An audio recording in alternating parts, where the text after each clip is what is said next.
with all these notifications.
I've gotten that back, but I also put that in the board of directors chat.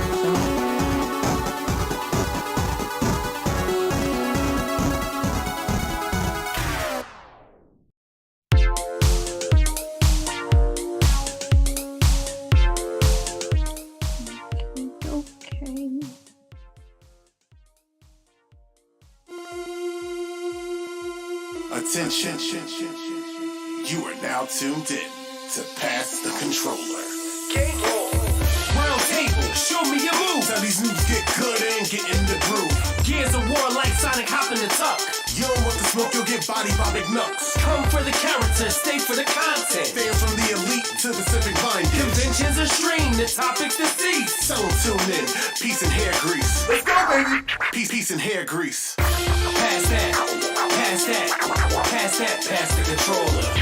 Pass that, pass that, pass that, pass the controller. Pass that, pass that, pass that, pass the controller. Pass that, pass that, pass that, pass the controller.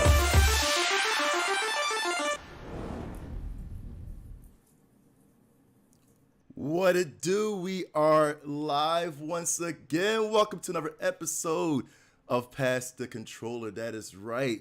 Listen, I know it's just a short group, man. Just imagine this is like a, RPG, or whatever Japanese game and all that too. It's like a 3-man party. You know what I'm saying? Like, listen, here you go. We got our. Listen, that's a great segment because listen, you think about a Japanese, role playing game. Usually they have like the max party is like 3, right? No. Yes, it's like 4. 3 or 4, depending on, if you got the harder games, that's like 3, whatever, you know what I'm saying? Like, listen, I have to be the tank here, you know what I'm saying? My name is MCKNUX. I am the tank of this group. I love y'all. I take the whole attack, all the damage, everything, you know what I mean? But I got to rely on a great healer, and that is Miss Luna Chibi Fox. Hello, Luna. How you doing? Wait, I'm the healer? I guess you're definitely the healer. Why? Why am I the healer? Because you're the positive one. Right, You're the spiritual healing force of the group. Exactly. Right, okay. I mean, I'll take it, I guess. I'm usually DPS, but sure, I'm the healer this time. What's up, guys? It's, you know how I do. It's the 3 of us for right now, but coming soon, maybe. Maybe? I don't know, maybe. Yeah. We got a late one coming to the party, maybe? I don't know. Yeah. Perhaps. Should we let him in? I feel like we shouldn't.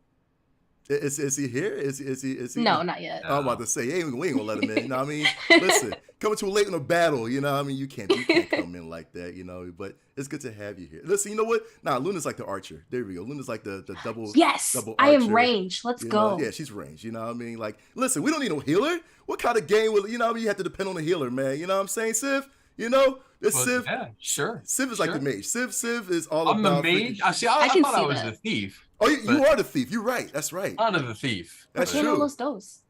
That's true. You know, you go and sneak. You know, I'm multifaceted on whatever you want, Yeah. and I'm the utility outfielder. yeah, you sneak in. You steal the gill or whatever the money's called. Steal the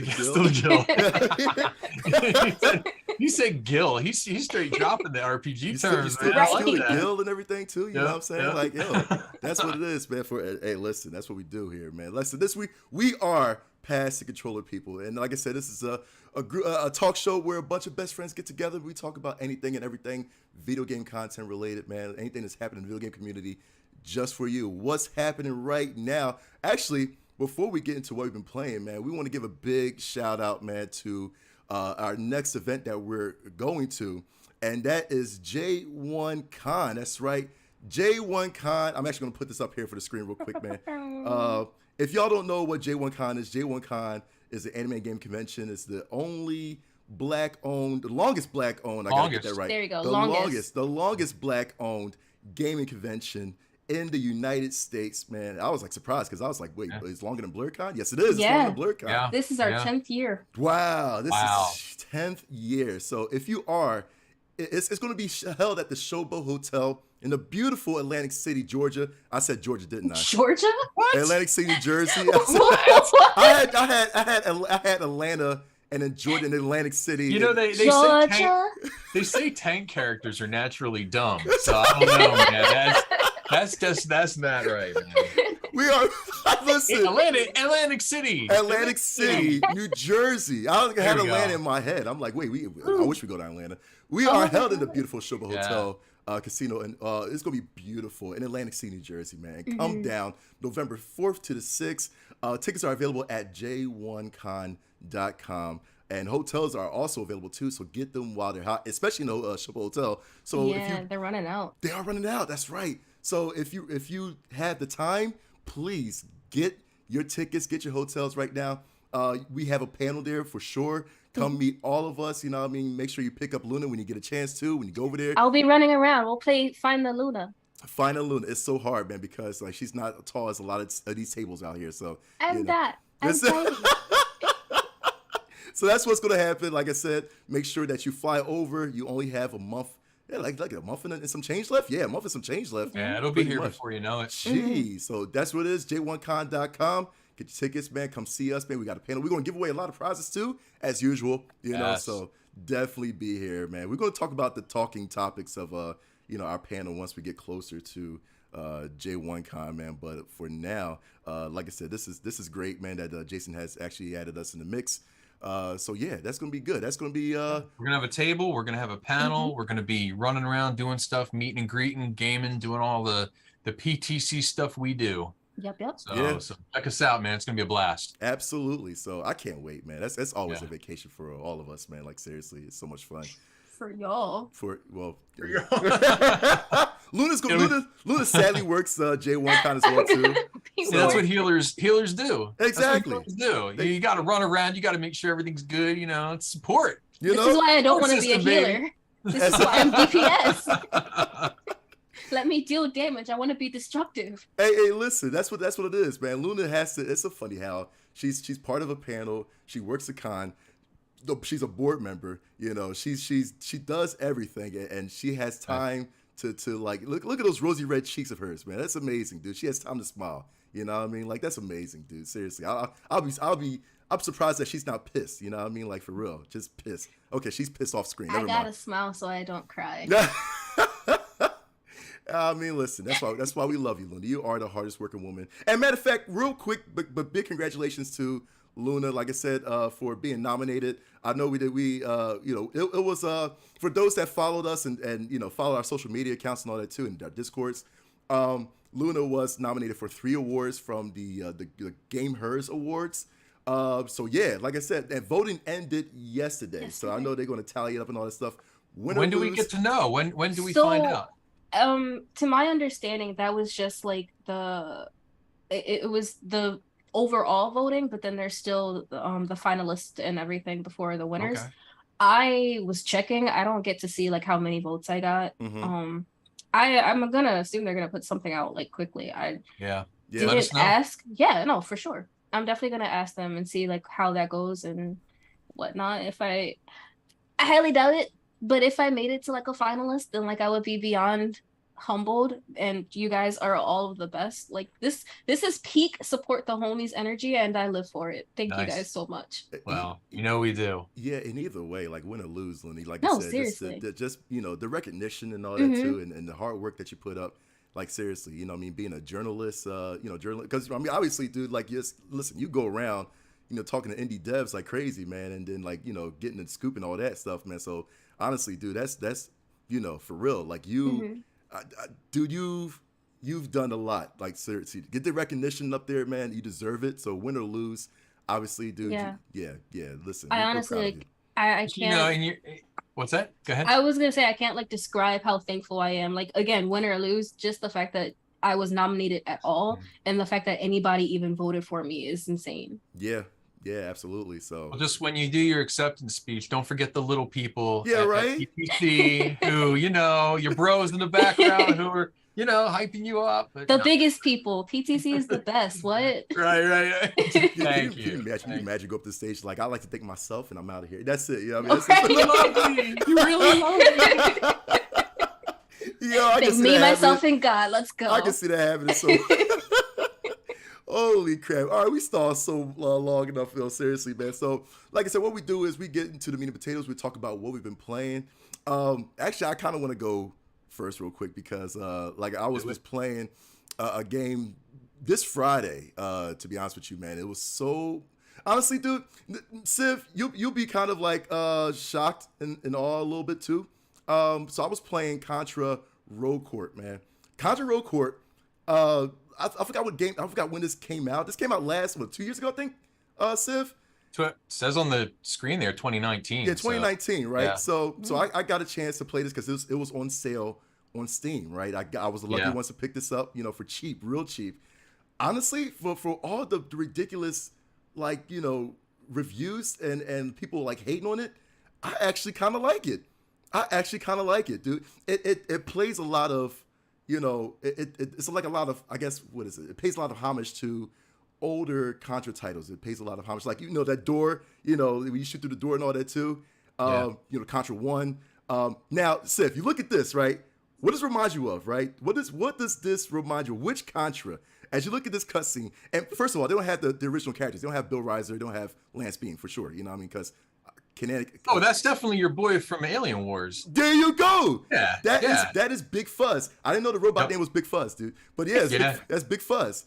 Big Fuzz is in the game, and God knows, I don't know, Luna, I don't know how long I guess last for me to beat this freaking robot, dude. It was like at least about 15 minutes or something like that. For you to beat it, yeah, about 15, 20. 15, yeah. I was getting annoyed, so I started trolling. I know you was, dude. This oh my God, this is so much harder, dude. Like seriously. But you died twice. It was great. Because the best thing. Okay, so here's, the thing about this though is that it's a progression game, Civ. So it's like you start off with the whack guns. You know what I'm saying? As you play through the stages and all that too, you get to level up your guns. Of course, your guns get better. You know what I mean? Every character, there's 4 characters, 4 playable characters, with a 5th one that they recognize, but she's not a playable character. But she's like she's cool. She's a black pilot. So I was like, okay, that's cool. They got a cool, cute black girl as a pilot. So they have, of course, this guy's name is Krager or Kager, something like that. Whatever. Of course, it's not Bill Reiser. I thought it was Kaiser. Kaiser, thank you. They try to mix Bill Reiser, make Kaiser. Who figured, right? It's like. It's so Kaiser Soze. Yeah, right. You know what I mean? So they trying to bring back Bill Reiser, which is like, no, you're not Bill Reiser, dude. I'm that type of Karen that's like, I want Bill Reiser. So they have that. They have this ninja girl that has like a Krang alien in her gut. That's named Lady Hidikari.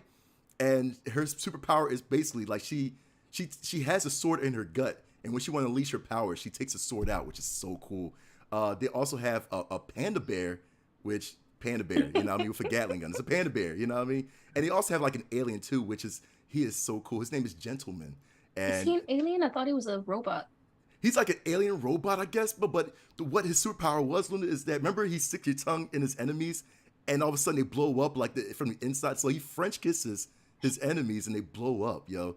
And it's amazing. Now, granted, I get why a lot of people say this game, you know, gets bad reviews and all that too, because I mean, it's not like Contra and all that too. It's more, I guess they want to say like it's more Doomish, whatever, you know what I mean? I forgot what I compared it to, but honestly, dude, I liked it. I gave it a 7. You know what I mean? I like it. I was like, okay, this is pretty cool. And again, it pays homage. Of course, you know, you got to have the Contra victory song. They did the stage 1 of Contra music in the tutorial as well too, so you get that nostalgia feel, which is great. And then of course Big Fuzz, you know what I mean? It's like I'm guessing I stopped that after I beat Big Fuzz. I stopped, so I'm definitely going to play this more. But I expect them to, you know, bring out, you know, remakes of classic bosses that, you know, we played, you know, against and all that too, which should be phenomenal. But the way they got this battle right here with Big Fuzz, it's awesome, dude. Like, Civ, I know you told me about this game, and I know you, but did you play this when did you play this yet? So, but how'd you feel definitely. about this? It's good. Now, it's funny because this discussion that we're having sort of parlays well into the game that I'm currently playing and how it relates to previous games in the series. Because you get, you know, video game fans are very fickle. I think we're all very fickle by nature. Sometimes when there's a new addition to an existing franchise, we're like exceedingly critical of it. Mm-hmm. Sometimes we let things slide, and some things we don't give them a chance. Like, I think that the big criticism of this game, if I recall correctly, is when it came out, everybody was like, yeah, it's pretty fun, it's cool, but it's not like really a Contra game. Right. It feels like it was a different game that was like reskinned later to be a Contra game, and they just added some Contra stuff to remind you that, oh yeah, it's a Contra game. Right. And it's funny because like you look at games like you look at this, you look at the Bionic Commando games, the Rearmed games, you look at I'm going to just use the example of the game that I'm currently playing, which is the latest God of War game, which was from just a couple of years ago. Ooh, talk about that, man. Yeah, absolutely. The Norse mythology one. I just want to bring up a point, and then, you know, so I'm playing. Everybody knows now. Every time we've done a show for the last couple of shows, I've told everybody, like, I've replayed the entire God of War series from the beginning of the chronology all the way through to the most recent game, right before Ragnarok comes out, like next month or whatever, or what is it, December? I guess is it when? December, November, yeah. Oh, is it November? I think it's the end of. Comes out the same time as Sonic Frontiers. I don't know why. That's right. Yeah. But I'm looking forward to this game. But in the meantime, like, I'm playing through, you know, all these God of War games. And one thing definitively nobody can dispute is that the first, every God of War game that came out before this one was pretty formulaic. And I'm not saying that as a bad thing, but it followed, you know, a very similar design game-wise. The narrative was very similar. The control scheme was similar, regardless if you played on PS2, PS3, PSP, everything. They were all pretty similar. They followed sort of a template, and that's what made the series so successful. The most recent God of War game, the one we're looking at from 2018, it diverged from a lot of those formulas, but man, it's so good. And it's funny because, like, if you look at it, it's weird because, like, with Contra, nobody cuts it any slack. Like, if it's not one of the original 2D, you know, side-scrolling Contra games, it's like everybody kind of like poo-poos it. Right. But, and the same thing with like a lot of other games when you try to like overly modernize them. But with God of War, it's like, arguably, this is the best one in the entire series, which was the most recent one. It's so different from the others, and they took, you know, the developers took such a gamble in making it so obviously different. I mean, this one, you know, you're playing with your son is following you on this quest. It's Norse. Thank you. I was thinking North mythology. Oh man, what's up with the North? I had Nolan North on the brain. I tried to say Norse mythology instead of Greek. The controls are completely different. The look of the game, the camera control, it's a completely different game. but man, does it ever work. And it's such a natural evolution in the franchise. It works so well. So it's funny, like sometimes we hate when games deviate so differently from the games previous in their own franchise. And other times we're like, hell yeah, this is awesome. The classic example is like all the Zelda games, all the Mario games, almost all the Metroid games, like successful franchises, like they're all different from each other. And everybody expects them to be different from each other. Yep. Like, Paper Mario is not the same as Mario 64, which is not the same as Super Mario Brothers. But they have the same characters and kind of the same theme a little bit, but that's it. So it's funny, like, everybody, if there's a new Contra game that comes out, it's 3D, everybody like craps on it automatically. Right. Crap, it's gonna be terrible. But like, it's funny. Sometimes I guess it depends on the fandom sometimes. I don't know. But I agree. Yeah, that's true. And then I agree with you on that as well too. You know what I mean? Because that's what people said, that if they didn't say Contra, then that game would have been great. You know what I'm saying? If they didn't title Contra, because me, it's like, and then of course Luna is loving Contra as well too. I'll give you another example. A little bit. I'll give you another example of a Konami game that tried the same thing and people hated it, but it was a good game. Metal Gear Survive. Oh my God. Everybody's gonna crap on that game. And I'll tell you the reason why is because they called it Metal Gear. Yeah. If they just called it like, tower survival warfare and had nothing to do with Metal Gear, people would have been like, this game is really cool. It's a tower defense game that's super deep and it has all these different, but they made the mistake of calling it Metal Gear and people hated it because that was right after the whole affair, broken off thing with Kojima and everything, and no Metal Gear fans were going to give that game a chance. I'm here to tell you, nobody has ever criticized that game based on the game aspect. People like don't like it because it's Metal Gear. For a Metal Gear game, it doesn't work, but for a tower defense game that's like combat oriented, it's a fantastic game. It's fun and it's deep and it's got a lot of replayability. So it's just funny. People are fickle like that. I don't know. Yep. But anyway. Yeah, I forgot about Metal Gear too.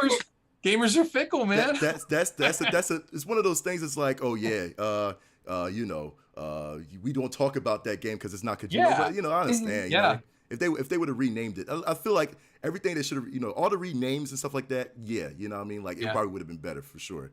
But they're trying to leverage on a successful franchise, and really they're just doing it a disservice by trying to just rename it and reskin it. It's like, no, just make your own, make an original IP. It'll work. It'll float on its own. Yep, exactly. So, so our gaming Princess Luna, man, was when she told me what she was playing, and I looked at it, I was like, I can see why. Yeah. I can see why. I'm a simple girl, okay? I can totally see why. Luna, what have you been playing? Lord have mercy. So I only played the demo, and I didn't play the whole demo, but there's this game called Endling Extinction is Forever. Okay. I didn't play the whole demo because I got sad immediately. Really? It's a sad game? It's a sad game, bro. Oh my God. What's with all these Fox games are sad as crap. I don't know. Foxes have hard lives, and it makes me sad. Yeah, it's like going back to the freaking tree game. What the heck? Right. Yo? So basically the premise of this game is you play as a mother fox. You are the last mother fox on the planet, and you're trying to survive and help your 3 cubs survive because one of your cubs got stolen. Yeah, that's why I stopped playing. Dude, wow. That's why I stopped playing. Yeah, this is like a tearjerker, right here. It is. And just like from the name alone, I'm already expecting none of you to survive. So. Are you serious? Extinction is forever. Stop playing. See, that's what I'm saying. And I had, oh my God, dude. I saw a fox and I got interested, so I got the demo, and then I got sad and I stopped playing, and I was like, well, no, you asked what I was playing. I know, I'm going to go back to it. Yeah. I'm for sure going to go back to it. I don't like the name. I don't like the name of this game. I don't like the name of it. They missed opportunity. They should have called it Get the Fox Out of Here. Because that is what you're kind of doing, right? Yeah, that's exactly what you're doing. Get the fox out of here. Yo, seriously. But I mean, obviously, this game looks good. I mean, like, how'd you feel? About this game as far as, it plays great. Graphics wise, I like the style of it, simply because it's different.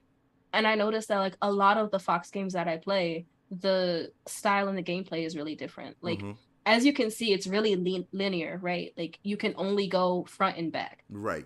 You can climb. It's really interesting. Oh, that's so freaking You can cool. Yeah, it's so cute. but then it's so sad at the same time. But I don't know. I like that it's linear, right? It's not like it's kind of open world, but it's not because you can't just go wherever you want.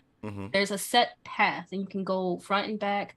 You can use your fox senses to find prey. You can dodge deer with flaming antlers somehow. This is just the demo. Dude, that's freaking insane, dude.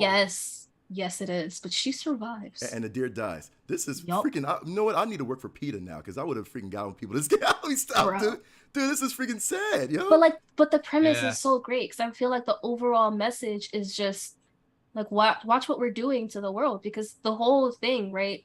The forests are all dying. The water is all polluted. The water is constantly getting more and more polluted throughout the game.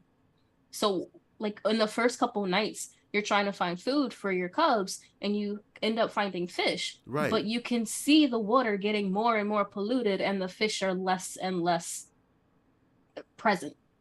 Wow. Dude, I can't because you know what now? See, I'm so intrigued to that game. I don't know. Right. Dude, because you I don't know how long is the demo, because you said the demo's out right now. How long? The demo I want to say is only like maybe like 20-30 minutes, because the game itself is only about 4 hours of gameplay. Right. Okay. That's why I got the demo, because the game is like $30. So Luna, you're probably like me in the sense I feel real empathy in video games that have animals, because like my wife and I right now we're playing through Stray together and love that game. Yeah. But every time like the cat is like hurt, like limping or something, I feel so bad. Your heart just sinks. And it's weird because give me a game where it's like you're indiscriminately killing humans with, I'm like, I'm fine with it. It's just humans. But animals, man, that feels off limits to me. Like I don't want to see animals hurt or stranded or sad. I don't know. Dude, it's the same. It just bothers me, man. It's the same with like movies. Like a movie you can kill humans all day long in a movie. Like, oh, that's great. Look at how they die. Look at them get ripped apart. Yeah. But as soon as somebody even kicks a puppy, I'm just like, why don't you do that's that? The worst, right? Yeah. Dude, you know that. That's like when Link kills chickens. It's like I always feel like that's different. That's different because those chickens are rude. Yo, they come in gangs and attack them. Yeah, right. Like, yo, you got to. You know what I mean, but chickens are okay. But just everything else is off limits. For real. Yeah. But just to see like this fox like limp and all that too, man, I was like, I'm like freaking heartbroken, dude. And I'm like, I can't, dude. Seriously, I legit can't. That's why certain games is like, I think Luna got me on this, man. There's a website out now that's like, does the dog die or something, or does the dog die in this game or whatever? And so it tells you if an animal dies in any movie, and I think they do games too. They do get like we were watching Prey and there was a dog and I immediately checked the site, does the dog die? If that dog died, I would not keep watching the movie. No, the dog in Prey was awesome. Yes, he was. Man, you know what's messed up? I felt bad. Spoiler alert for Prey. One Mississippi, 2 Mississippi, 3 Mississippi. Okay. I felt bad. I felt legit bad for the bear. I did. I felt bad for the bear. I felt bad. The bear was just being a bear. It's what bears do. Okay. It was just being a bear. I didn't think the bear. I thought the bear was. It was an interesting scene, but I felt bad. I was like, "Oh, how you gonna do the bear like that? That ain't right." I felt the same. Like the bear didn't need to die. You could have just let him go along and be a bear. Predator with a savior complex.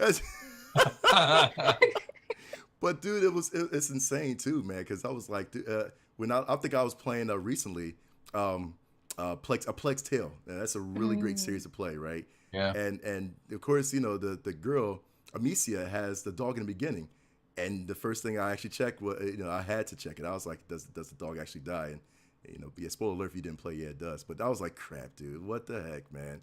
Well, we put up that poll this week, just yesterday on our site about, the top. I said, give us your top 3 saddest moments in video games. A lot of people brought up moments that didn't involve human characters. They brought up animal characters. And the one that one of our friends brought up, and you can look through, they brought up and they reminded me because we were co-oping It Takes Two together. Yeah. There's a scene in there with a stuffed animal elephant. Even that messed me up. We were both playing this game together, and this scene came up. and I was like legit messed up over it. I'm like, yo, Oh no, like And that elephant didn't need to die either, bro. Like, and they didn't offer any closure. Like I thought at the end they could have had a little scene or an after credit scene where they're like sewing the stuffed animal to prepare. Like that would have been a great after credit scene. Nothing. They just let my boy go. Like, okay, it's okay. We don't need closure on that character. I was like, no, I want to know what happened to the stuffed animal elephant, damn it. I don't care about their marriage. I want to know what happened to the elephant. That's messed up. Dude, I was dying. What's up? Brought a tear to my eye, man. Dude, I was dying, dude. It was like it was the saddest, but it was the most hilarious moment. It was sad. It was sad. Yeah. It was sad. It wasn't even. It showed like there are like, you know, passive victims, you know, when it comes to, you know, domestic, I won't say abuse, but Disputes? like disputes, altercations, Right. disagreements that, you know, children, offspring, they're always the victim, the unwitting bystander. But yeah, it was sad. I was sad about that. Yeah. It was Cutie the elephant. That's what it was. Yeah. Cutie the elephant. I got you. I know. Had her freaking arm ripped off, dude. I feel your pain. That was the craziest moment, and I loved it. I was dying. You would love that. Me so and sick. shout out to me like Peter Griffin, and friend of the show, man. We was cracking up on that, yo. We was like, no way. I was crying in chat. You sadist. I can't do the sick human being.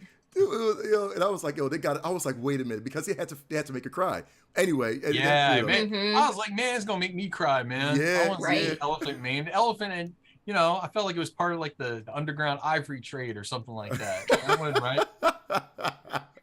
Wasn't right. Dude, that was the greatest thing ever. Oh my god, man. But yeah, so that was what we've been playing. Like I said, let us know what you've been playing this whole month, or just the kind of games that you want to highlight out in the chat as well too. I mean, it's like we want to try it out for sure. If the game is great, you know what I mean, we'll definitely give a nod to you. If the game sucks, we'll come get you for sure. So this past couple weeks, man, well, matter of fact, last Tuesday, it's been really roller coaster ride, man. I mean, they really spoon fed us a lot with so much content. And we're talking about the Nintendo Direct as well as the Sony State of Play that happened this past Tuesday. Now, which was so great. It was so great, man. Like I said, of course, the Summer of Games Fest is never over until summer's actually over, which is, you know, and then Nintendo and Sony came out and said, you know what, we're going to end this summer with a bang. And they definitely did. They did. Yeah, they really did. Real quick, because we're definitely going to put a poll up in the chat as well, too, to see which do you think was the more hype showcase? Was it Nintendo Direct or was it Sony State of Play? Now, we're going to definitely discuss some highlights from each showcase, right? And then we're definitely going to see, you know, from the chat. And we got a lot of people from Instagram, a lot of people from our Facebook as well, too, doing the polls. And I'm going to definitely announce the results of it. And, of course, Twitch. I know everybody on Twitch as well, too. If you want to vote, we're going to have a poll as well, too, coming up. And you can tell us which one you think is hype and why. And we'll definitely read your comments out here. Let's start off first with the Nintendo Direct, right? So Nintendo Direct, of course, we always like to see what conferences start off with, you know, the first trailer they start off with, as well as the ending trailer, right? So Nintendo Direct start off with, I don't know if anybody is are Fire Emblem fans here.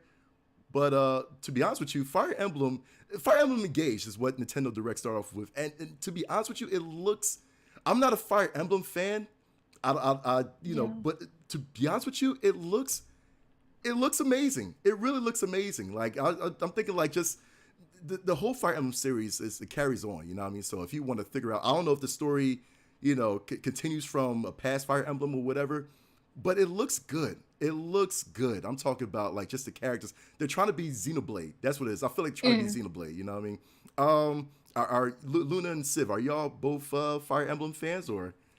So I am not. I'm kind of really over the turn-based fighting system games, but I love the look of it, and I actually was really tempted to get it until I was like, oh, it's turn-based. Right. But I would watch gameplay. I would definitely watch cutscenes to figure out what's going on. It looks great. Yeah, and it looks, like I said, it looks phenomenal, man. I was like, okay, all right, cool. I mean, this half blue, half red hair character. You know what I mean? Like, yeah, you know what? Okay, they caught me with Oh, the colors. you mean Harley Quinn? Harley Quinn, you know, it looks awesome, you know.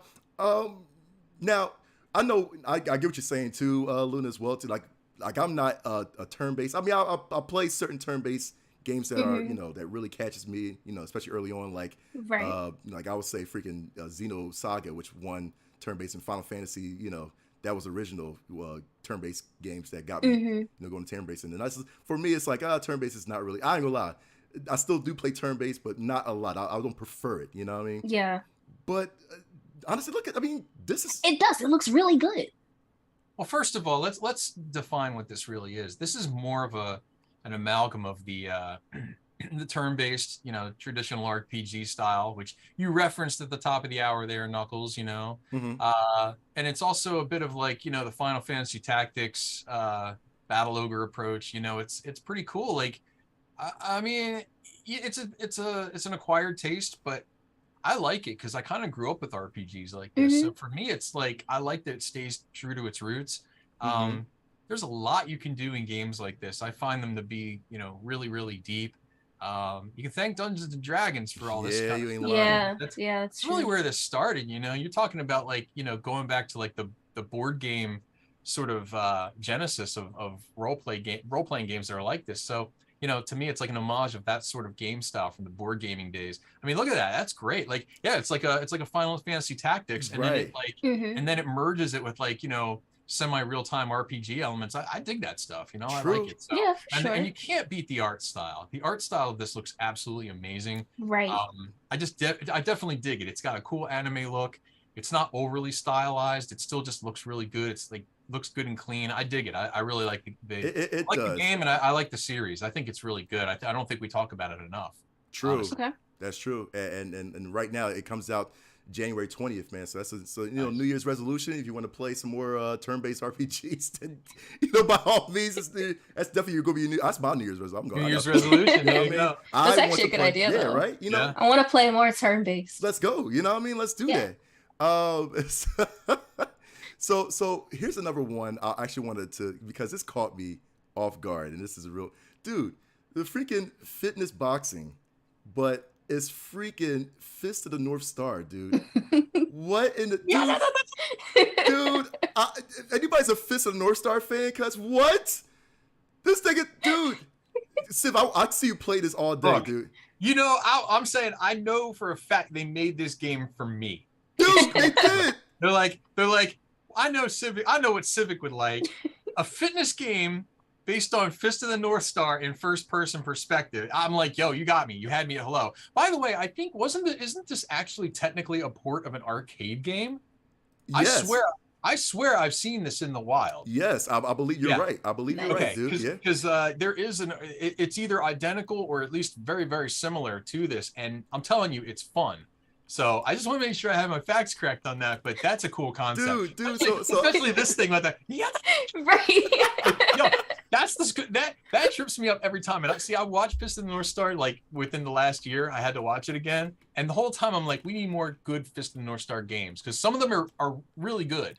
You know, the ones that they came out. Remember Paradise? Yeah, that was that the last one, Civ? That was the most recent one. To my knowledge, I think that was the most recent one. That one was good.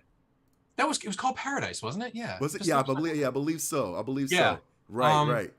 Yeah, it was cool. It was very fun. The art style was really neat. It looked like, you know, the show, like the movie, more or less. Right. Yeah, but oh my god, dude, I could freaking you know, that the whole I want to do the rapid punches, dude. Dude, listen, it's like that's like what's the exercise they do all those that rapid time? Remember with the big black guy that be doing like, let's do quick. You know what I'm talking about, Civ? Somebody.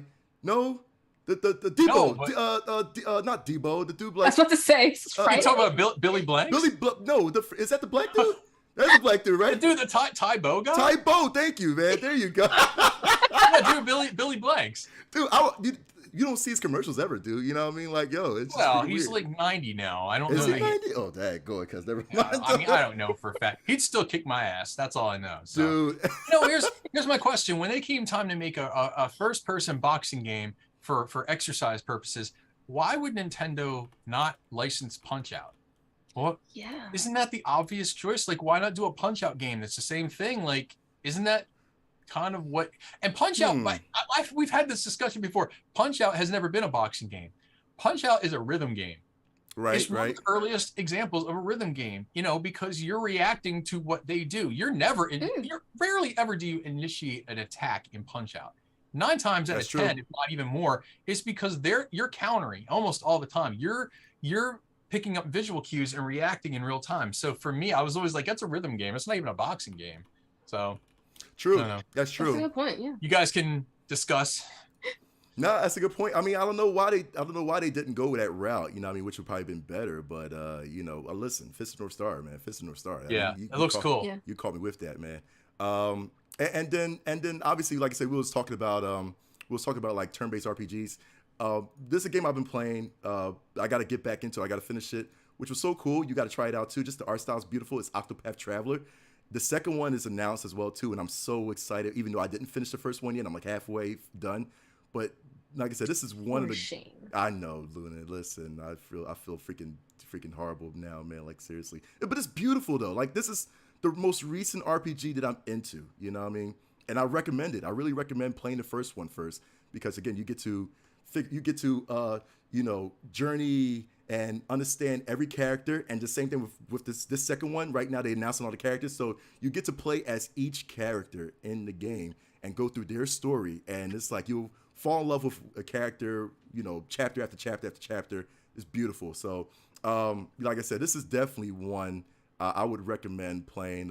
And like I said, guys, it's you know, it's just you know, if you want to get into RPGs, if you want to get into turn-based RPGs, I would say definitely start off with the first one. Like seriously, start off with Octopath Definitely Traveler. has a strong Final Fantasy 5 and 6 vibe going on. Mm-hmm.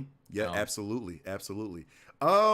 This is definitely one I know y'all would like for sure, man. That came out, that is announced too. It is Bayonetta 3.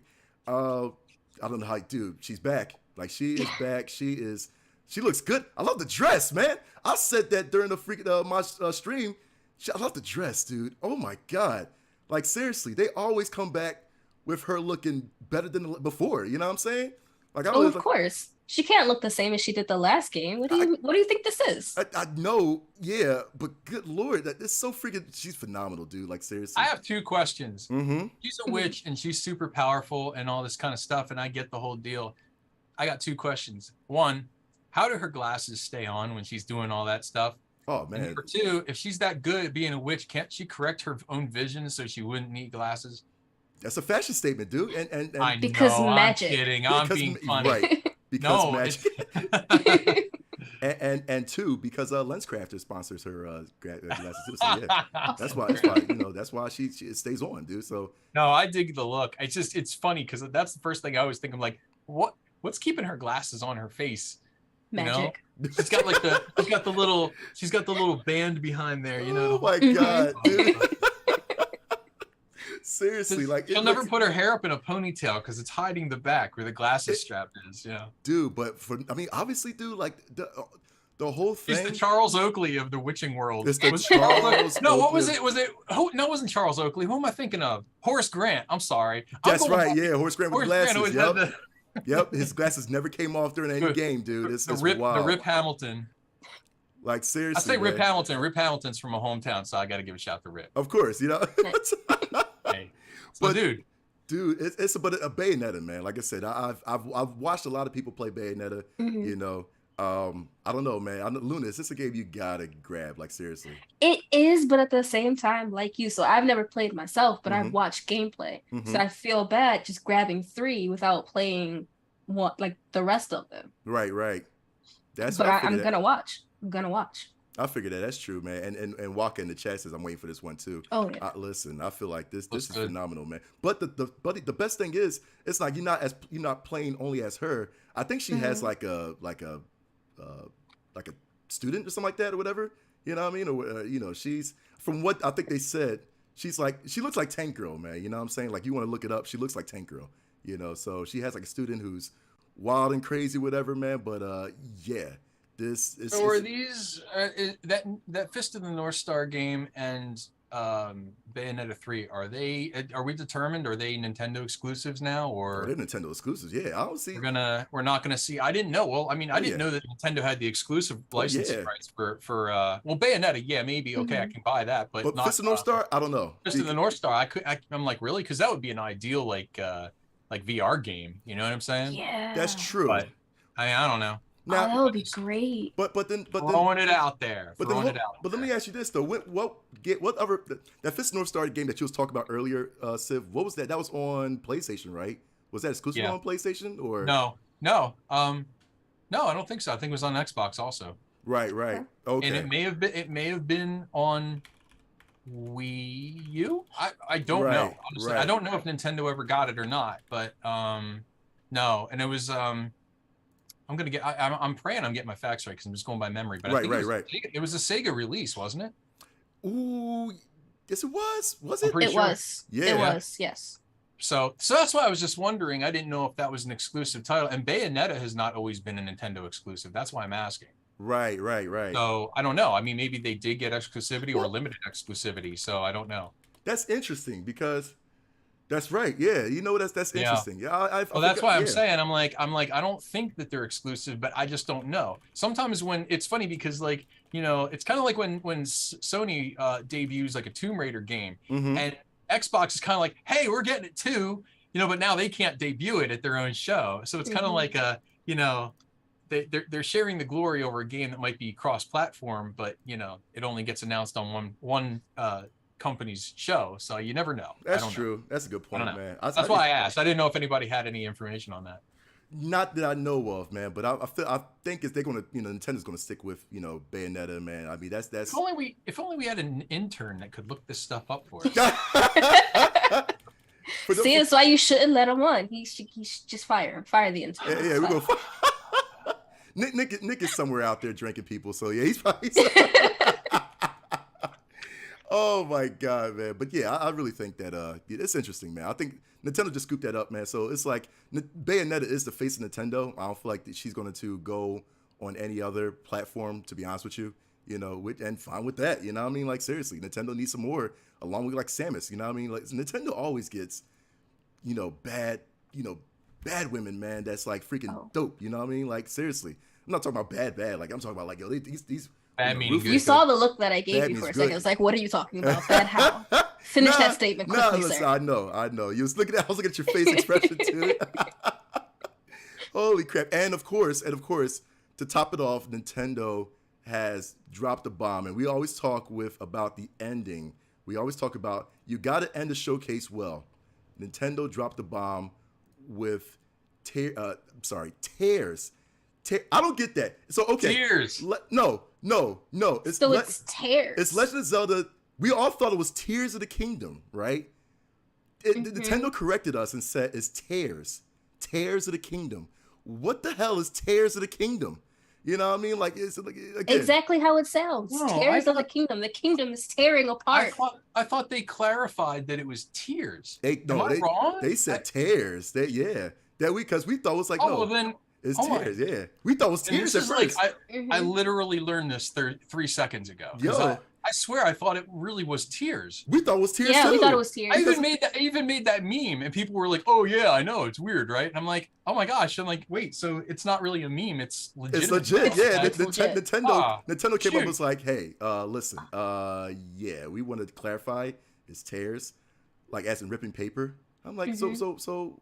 And then I know Luna told me about it too. It's like, I guess we got like magic books, you tearing stuff or whatever, you know what I mean? Or so my thought is like since one of the points in Breath of the Wild was you have to go around collecting like pieces of the journal and the memories and everything. So maybe that will come into play here. I don't know. Okay, got you. But Tears of the chat, what would you think is be better, man? Tears of the Kingdom or Tears of the Kingdom? Everybody's gonna write the same word and we will know what it was. Listen, let me ask you guys something. Before the days of a lot of internet videos and stuff like that, how did you think Ocarina of Time was pronounced? Did anybody think it was ocarina?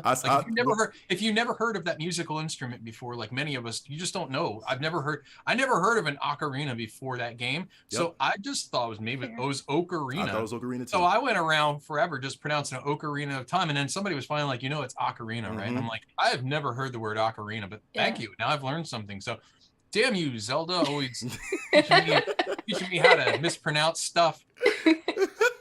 Dude, I mean, like I said, and I was like, okay, ocarina, okay, cool. And I realize, like, when it comes to words that I don't know how to pronounce, I just immediately give them not an English pronunciation.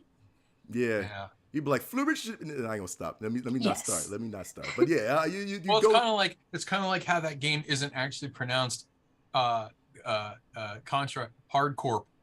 It's hardcore. Yeah. People say hard corpse. There's no hard corpse. Hardcore. Core, just core. The P is silent. S is silent. It's one of those words, funky word. It's in English. Mm-hmm. Right. So get this. Our insider who actually works at Nintendo is in chat right now, Netflix. He says there are reports that indicates it's tears, like in tears of joy. So it's either or. That's what I thought. So I feel like it's either or. I feel like because it's like people are saying like Nintendo, or I think Nintendo put out a report that's saying it's tears like written paper. Listen, all I'm saying is call it Breath of the Wild 2, please. No. I'm looking at a report right now. It's on my screen. I wish I could share it, but I can't. Kotaku from last week, they put out an article that said Nintendo corrected it and said it's tears, as in crying. As in crying. Okay. As in crying. All right. Listen. So I'm looking at one on NintendoLife.com. It's tears. It's tears. Okay, so we're going to keep it. We're gonna call it the Kingdom. Yeah, we'll call it the Kingdom. So that they dropped the bomb on us, man. So Legend of Zelda: Breath of the Wild 2 is coming out. Excuse me. Tears. TLTK. Breath of the Wild 2 is Tears of the Kingdom. I'm sorry, Tears of the Kingdom. I know. Listen, Luna, as you can see, is a Zelda stan for sure. Tears. I'm gonna get a Triforce tattoo right there. Here. You go. I can see that. Happening. Tears of the Kingdom is coming out. I hope y'all are excited about that, man. So I feel like I said, Nintendo had a nice hearty, conference. I mean, including Pikmin 4. I'm not a Pikmin fan, but when I saw that, I was like, okay, cool. For those that are Pikmin fanatics, Pikmin 4 is coming out too. That's another good trailer. Like I said, some little bit honorable mentions. First of all, real quick, before I go to Sony, why does Nintendo love doing farming games? How many farming games do we count, Luna? It was like 5 or 6 of them. I think 6 was the final number. It was like 6 was the final number? Yeah. Why is Nintendo all about, hey, you can farm crops, you can pick apples, and why are we farming? Why Nintendo? Okay. Can I just say, as an Animal Crossing fan, and also I like Harvest Moon, even though I've only played the one game, it's something about like how calming it is. Okay. Like Animal Crossing is just so cathartic, and so was Harvest Moon. And Harvest Moon has more elements than Animal Crossing because you can have relationships. Oh, that's true. That's a good point. But can we have relationships and healthy friendships without farming? Don't they have a dating website specifically for farmers? For farmers, farmers. Yeah, they do. Farmers only. Farmers only. That's right. Farmers only. Almost like they should have one now called Video Game Farmers Only. Dude, it's such a super specific niche of people, but like you probably get a pretty good response now. I didn't know farming video games are so popular, but this is funny. So you guys know our friend of the show, Brett Weiss. Mm-hmm. He and I, we've collaborated on different articles for different publications and books and things like this. And immediately after the show, he asked me if I would be interested in writing an article for a publication. I can't say which one, but he said they are very interested in all these farming games that Nintendo debuted. He's like, do you want to cover this? And I'm like, absolutely. So we're in the process right now of, doing a full-fledged write-up for a major publication right now, just based on this one topic. So it's so funny that you brought it up. All farming games, dude. It's a whole thing. Yeah, it's a big deal. Well, you got a lot of resources to go by. Like, seriously, dude. And everything that Luna said, it's kind of funny because it's like, when you do it in a video game, farming is very relaxing and rewarding and it's cathartic and everything. Farming in real life is hard. Yeah, you ain't lying. It's not always fun, and it's a dredge of a lifestyle with repetition and calluses and dangers and and your everything hinges on things you can't control, like the weather and you know, the soil, and what are you going to do? So farming is like a super important, really stressful job in real life. But I like how video games make it seem like it's so calm and easy and it's fun farming. It's like, no, farming's hard ass work. Insane. It's like one of the hardest jobs you can possibly do as a human being is farming. Dude, you know, and Nintendo's over there making video games about it. Like, hey, just relax and just be a farmer. No. Dude, I don't know the last time I grew like a potted plant, yo. You know what I'm saying? Like, yeah. I remember I was doing that when I was with my parents one time, and then I remember we had I forgot what kind of plant it was, man. But you know, I was like adamant about planting. It's my first time. You know, I was a kid or whatever, and I was watering, putting the sunlight. Every day I wake up, I'm looking at the plant, nothing. You know, looking at the pot, nothing changed. Waking up day after day, I'm like, okay, I'm getting bored. I'm getting tired of it, man. You know what I mean? Video games make it so much easier because these days, like seriously. Dude, I swear to God, man, like for real, listen, Chad, if you are a farmer, you know, let us know how life is. Mad props. Yeah, mad props because to I you. think if I'm a real farmer in real life and I see a bunch of kids playing a video game that's, you know, that's how I remember when Guitar Hero got popular and people that actually did know how to play guitar and it took them all their life to learn how to play and they were just to the point of like almost barely being mediocre. Even they were upset. They're like, kids today, why don't they just put this time into actually learning how to play real guitar instead of simulating it? Like, you would be a really good guitar player if you put all that time into it. Like, learn the real thing. It's like, you're right there. Right. And I'm a hypocrite because I like Guitar Hero, but it's just funny because I'm like, yeah, it's probably a good point. Well, actually, they have, what's that game out that? Six String. They have Six String, which is a simulator, and then they have Rocksmith. Was it Rocksmith or Rocksmith was the other one? Yeah, there was Six String and Rocksmith were the two, and then I think there was a third one. But yeah, you learn how to play actual guitar. Yeah. So, but then people get frustrated because they're like, "This isn't fun. This is hard work." I'm like, "Yeah, obviously, dude, it's a simulation. learning stuff is hard. Learning stuff is hard." Yeah, exactly. Just ask Kanye. I swear to God, man. No book reading bastard. Oh, dude.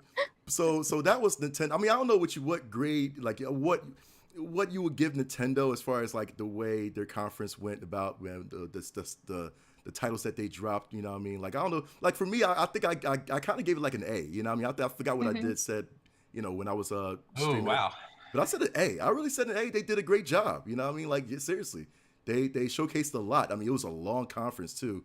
You know, besides all the farming games, and they gave you the RPGs, they gave you the action adventure games. You know what I mean? They covered all the basics, man, which was great. You know, what do you all say? I gave it like a B, solid B. You know, maybe a B minus. I mean, we saw all these games coming. It's not like they showed us stuff that look, even their big finale with the new Zelda game. We all knew we were going to see it. It was coming. I don't think anyone was like.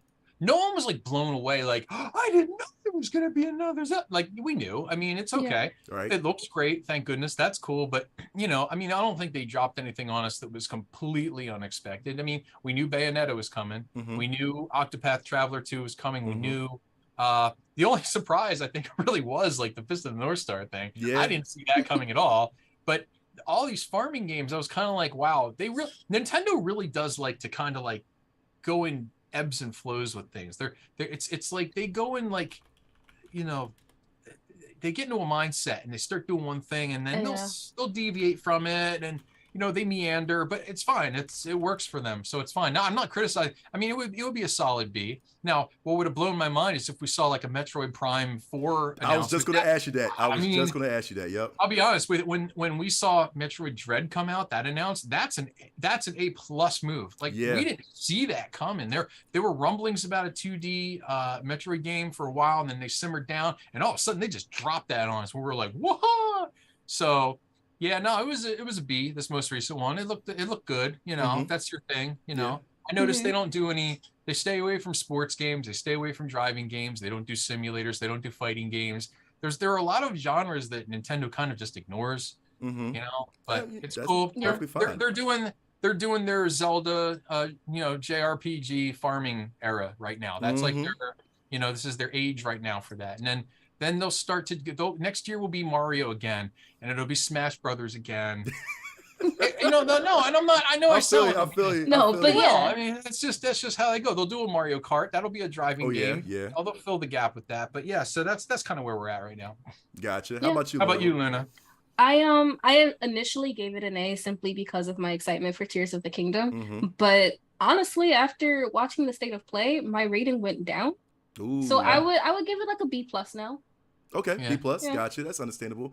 You know, it's so funny because it's like I know, like Civ, you was talking about like a bold predictions and all that too, kind of stuff too. Like something that you want to see, like was Metroid. You know what I mean? Luna, I know you probably wanted to see, like you definitely want to see, you know, any progress on Zelda, and you got it, Of which course. is perfect. You know what I'm saying? Yes. And for me, like I said, what came out surprisingly for me that was shocking was an actual port from Xbox, man, that they put in the Switch, which was Radiant Silvergun. I'm so happy. If you Oh, never yeah. played Radiant Silvergun from the developer or publisher, I'm sorry, from Treasure, it is so much fun. It's basically the same. It's successor of Ikaruga. It's so much fun, dude. So much fun. I got it down on my. I'm probably gonna play that Hey, later is that tonight. the one? Hey man, just remind me because maybe you don't have a clip of it or anything. Isn't that the one? It's like a Twitch first person shooter kind of thing, right? Aren't you? Like, It's oh, dude, it's Am I basically. thinking of the right thing? Because I think I literally just read an article about this, and everybody was like, "Oh yeah, it's great, it's great." But I don't think I've seen it in action. Dude, it is so. And matter of fact, you know, it's so funny. Like, Because when you name drop Ikaruga, I'm kind of like, all right, cool. Now you got my attention. I think this is the same game we're talking about. this is basically, and I'll show it to you because it's so good because I love Okay. it so much. This is awesome. This is Radiant Silvergun. Like seriously, I've been waiting for this. Okay. You know. Oh, yeah. Oh my God, this is beautiful. And, Yeah. The best thing about this game is that like I said, every time you attempt to gameplay, you build up your weapons, and of course your weapons. It's another progression game, and so it's like your weapons gets more powerful after every attempt, and it's like you start cheesing these bosses, and it's so much fun, and the music is so beautiful, and It's like looks like Raystorm. yes. Got that kind of yeah. It is so good, dude. I swear to God, you will love the game. Like seriously, I love the game. So that's definitely one that I was surprised for that came out because people saw me and I had my hands in the air. That was the most excitement for me. It's whole funny. Nintendo's conference. I'm sorry, go ahead, Luna. I actually thought you were gonna say the most excitement for you was the GoldenEye port. The GoldenEye was second. Oh, we're yes. getting there. Oh That's- my Getting there. God, dude. I can't believe. Okay, so that's the one that I was waiting for somebody to mention it. Dude. I'm glad you did. 'Cause, Dude. wow. Dude. When he did the I was like, ah! Dude, yo, I could not, yo, seriously. And Xbox is doing it too. But the thing with between the Switch and the Xbox is that, well, Switch you can do multiplayer online. Xbox said no, you Oh can't. yeah. Yeah, Xbox says Why no. would Xbox not do that? I don't know. That's what is up corny. with that? Yeah, Yeah. it doesn't make sense. Yeah, so Xbox How are they took an L on how are that. they going to get played out by the Switch version? That just doesn't make Right. sense to me at all because you don't think and people don't immediately think of the Switch as like this really great online machine, Mhm. and they're going to do it, and Xbox isn't. That's stupid. That would make me literally like I'd be furious if I was like hardcore into that game, really wanted Xbox version, and I Right. didn't own the Switch. I'd be mad about that news because that's ridiculous. And I don't even know. Are they even going to support like local like coach co-op with like split screen or anything like that? I believe so. I believe they're going to do local couch co-op, but They kind of have to. Like, how else are you going to even like that's like 90% of the game, man. The multiplayer thing was amazing in that game. yeah, for sure. But again, I mean, like I said, now that with but you got to be. The only thing is, if you haven't yet, you got to be the what was it, Luna? You got to be the I think it's like another tier subscription for Nintendo.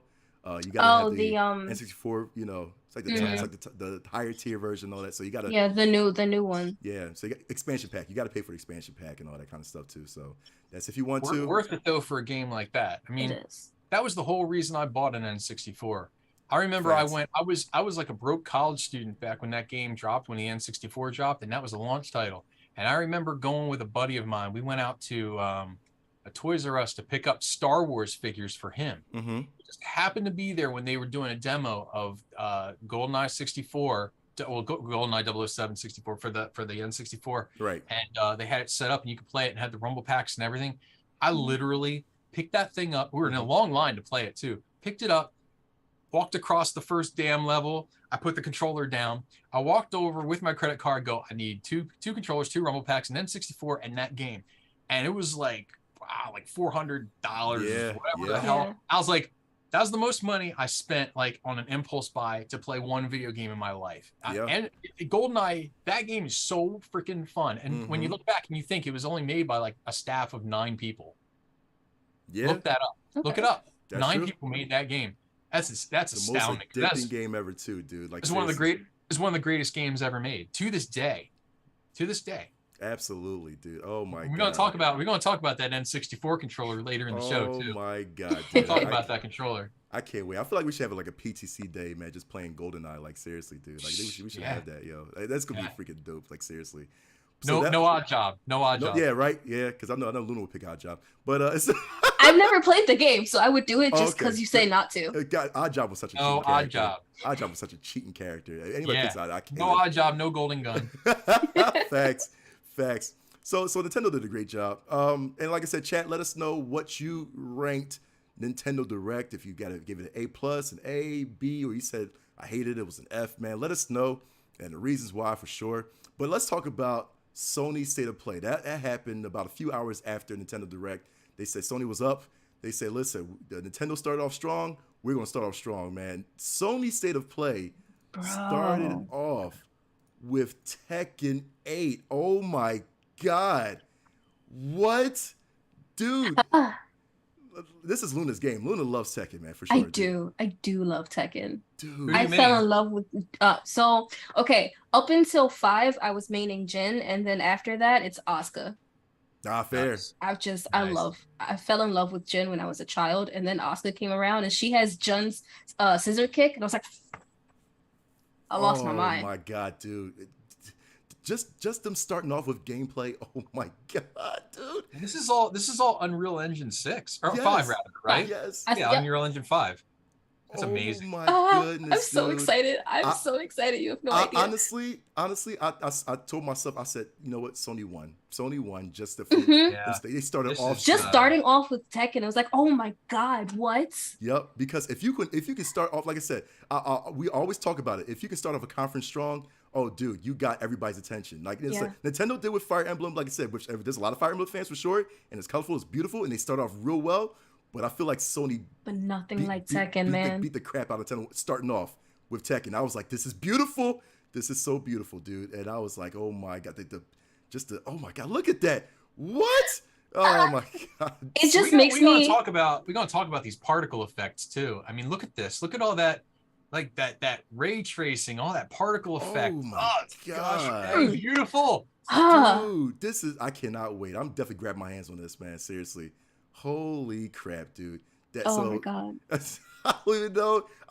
Like I said, I didn't know what to do with myself after that. I was like, what? Yo, I couldn't, dude. I'm getting excited all over again. Yo, for real. You see my guy Brian Fury back here, right on the wall. Yeah, Mm-hmm. yep. Yeah, that's my dude. That's who I mean. I can't wait. So. Oh my God. Listen, King. Yeah, Brian terrifies me. Oh, dude, he's awesome. Listen, He's I'll awesome. always go with King. I love to be technical, man. So King, Nice. King for me, man. You know what I mean? Okay. So that was definitely one. Of course, PlayStation. I feel like when we talk about like Nintendo doing like farming and all that too, like their whole niche is like farming. PlayStation, I feel like their whole niche. They're starting off to have a niche for feudal Japan samurais, kind of. You know what I mean? Like, do you feel it? Yeah. Do you feel it? Yeah. So I wouldn't even say they're starting off, but that's I'm okay definitely with one it. of their. Yes. Right. I'm so okay with it. I love it. I'm okay with it. I'm okay with it too. And so for them to showcase Rise of the Ronin, I feel like this. I don't know, dude. This is like when this came on, I thought this was God, what was the Japanese game that was like so phenomenal, man. Ghost of Tsushima. Ghost of Tsushima. That was what I thought was like. I was gonna say it's 2. You know what I'm saying? But I believe that this. Oh my God, this is, dude. I ain't gonna lie. Like It looks so good. right? I haven't. Okay, so again, I haven't played any of the Yakuza games, but I want to play this. Yeah. Yep. I want to play this so bad. Seriously, look at this, man. I don't know. Like I said, this because like, That was amazing. seriously, and of course, since PlayStation knew that they had a winner with Ghost of Tsushima, they was like, you know what, man, we're going to go ahead with everything. You know what I mean? Like this game, with Assassin's Creed being in feudal Japan and all that kind of stuff too now. Yes, one of the new ones. Yeah, I was like, okay, I can see what you're doing, PlayStation. Yeah, for sure. You know what? I'm going to tell you what's going to happen down the road, I think around 2026, we're gonna have God of War set in feudal Japan. Ooh. He's gradually moving his way across the world, and I think that fingers crossed they don't kill him. They don't kill Kratos in like Ragnarok, but eventually that mythology is gonna like start to transcend other world. You're gonna see a feudal Japan version, or just keep moving them around the world. Yeah. I'm waiting for the Egyptian God of War because that's gonna come. Yes. We were just talking about this. Yes. That would be the one, right? Dude. Watch him fight Ra. My God, dude. You know what's so funny, man? Like I know chat was like telling me to play the whole I'm probably gonna follow your suit, Civ, and play God of War, timeline wise and all that stuff too. Do it. Because I do feel like if they do come out with a God of War Egypt, dude, I'm gonna lose my mind. Like me and Luna, we're both like, Egyptologists. Egyptian gods don't play. Yeah. They don't. They do Oh not my play. God. Oh my God. But see, you could keep going. I mean, I don't want to make. I know we're creating a tangent off this subject, but think about it. Like, what about India? What about Hindu gods? Yeah. What about Native American? Yeah. What about the Mayan gods? Right. Oh! Don't even get me. Yes. Like keep my dude rolling. Keep going. Yes. Taking all the gods out. So I'm telling you, God of War could do anything, man. They have the blueprint right in front of them. I'll tell you the one they're never gonna do though. What's that? They ain't never doing They're Christianity. never touch Nah, they ain't gonna do that. They ain't gonna do that. They're not gonna do that. No, they're we not don't gonna want do that, man. If you have Kratos against Jesus, I swear to God, Listen, everybody will be in uproar. You would have Christians, Jews, and Muslims up in arms. Because how dare you try to come against God/Allah? Yeah, right. Kratos gonna come to Muhammad. I swear with the sword of. I'm like, dude, no, you don't want to. I want to make a game called God of War Atheist, and he has nobody to fight. He's like. It's just him. It's him looking around, kind of like John Travolta in Pulp Fiction, like God of War Atheist. Dude, I can't. God of War Atheist. I just imagine the scene from Endgame with Thanos just cooking in his kitchen. Yeah. He's done. He's got nothing left to do. Boy, get me the butter. I can't, dog. Yo, God of War Boy, Atheist. more cooking wine. Dude, somebody got to make that like as God like of War Atheist, joke, man. Oh my God. like an actual joke. God of War Atheist. You know what I mean? Seriously. He has nothing to do. He's just bored out of his mind. Oh my God. Nothing to do. That is so phenomenal, man. But yeah, Rise of the Ronin looks great, man. Like I said, that's I feel like PlayStation is starting to get their formula together with just pretty much everything revolving around Japan and feudal Japan. Like, I feel like it's going to happen, man, and we're going to see more of that, which is, like I said, we ain't hating, you know what I mean? No. Go ahead, PlayStation, do your thing. Like Nintendo's doing farming, do your thing, Nintendo, you know what I'm saying? So, hey, listen, what does Xbox have as far as their niche, man, Do they have, like, a certain... I think there are a lot of the warfare games. Yeah. I think they're moving towards, still, like, you look at Call of Duty and everything, like, where they're moving with that franchise and everything, and they still have Halo, they still have the Gears of War series. You're talking about a lot of that kind of stuff, and racing games. They still like Forza. They do racing games really well. Right. I mean, it depends. Yeah, good point. I think sports games too. I think sports games are kind of weird. Like, I mean, like it used to be like everybody played sports games across every platform, but now whenever I have friends that are playing sports games, they always tell me they prefer sports games on the Xbox. Yeah. Same here. I don't know what makes the Xbox better for sports games. I'm open to hearing the argument, but I thought they were all kind of like on a level playing field, like literally. Yeah. Not to coin a phrase, right? Yeah, you're right. But it's like, I guess this is where a lot of people go, where the competition goes. Yeah. That's where a lot of people play it on. You know what I mean? So when you have a lot of tournaments that are happening on the Xbox, then people go flock to Xbox. Sense. Yeah. To go and play it. Yeah, at least practice on that system. Like a lot of fighting games are on PlayStation, so. Exactly. That's true, yeah. Exactly. So everybody from the FGC is going to have PlayStation 5s and all that kind of good stuff, man, because they got to keep up with the times. You know. So there's a game that's just like near out to me. It was originally Project E from what we remembered it from, but now they gave it a name. It's called Stellar Blade. Oh my God. Luna, how you feel about this? I know you was hype about this. I'm too. still hype. It looks so good. I want it. Yeah. This looks phenomenal, dude. Like I don't know, man. Just like I said, just the character design, man, to the kind of between the design and like just the names that people have, like Adam and Eve. Like, are you kidding me? That's right. Yeah. What? And then the one girl's name is Lily, and I'm just like, Lily, is she Lilith? Is that what you're doing right now? Oh, I didn't pick that up. Yes. Oh. Yes. Okay, yeah. All right, dude. Well, Okay. I want to understand. This has absolutely nothing to do with the PC game Eve, correct? Online game Eve, right? No, EVE Online, no. No. Eve Online. Yeah, No. it doesn't. No. This is a totally different. Well, I know that because Sony has had spin-off games. You know, they had Eve Valkyrie and some other games were based in like the Eve universe. So I'm just making sure this isn't one of them. I didn't know if this was a completely different. I know nothing about this game. This is my that was my first time seeing it. So you guys can tell me. Right. The closest you can probably compare it to is again is Nier. You know. Okay. Yeah. So that's pretty much what you will say. Like this is probably on a long. I don't know if this may be in the same timeline because remember, like I said, Nier was off of God, what was it Drakengard, right? Drakengard for Drakengard 1 and 2, and then Nier was after. So we didn't expect Nier to be, a successor of Drakengard. So maybe this is like, again, who knows?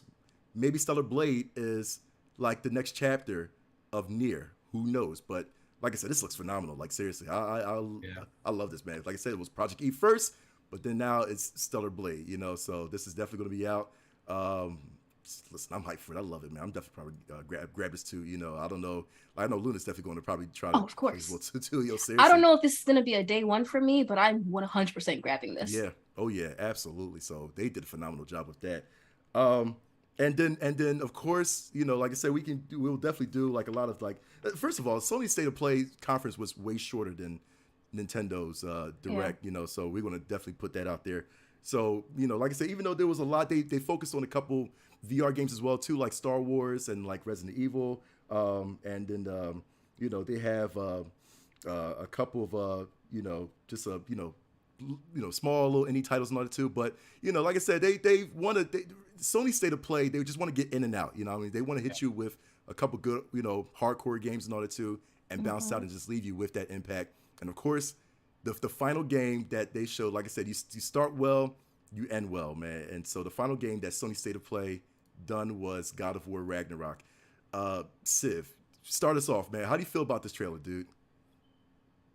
I mean, we were just talking, you and I were talking about this, we met up last week, we were kind of having an informal discussion about some gaming things. And I made the point, and I said this, and I stand by it. I think this game, Ragnarok, and the last released God of War game, these games, they have a real feel of, I use the word heft. Mm-hmm. I just don't know how else to say it. Everything feels solid. They feel real. I'm really at the point now where like you play so many video games, it's almost like if you watch nothing but horror movies, you don't get scared after a while. You become immune to it.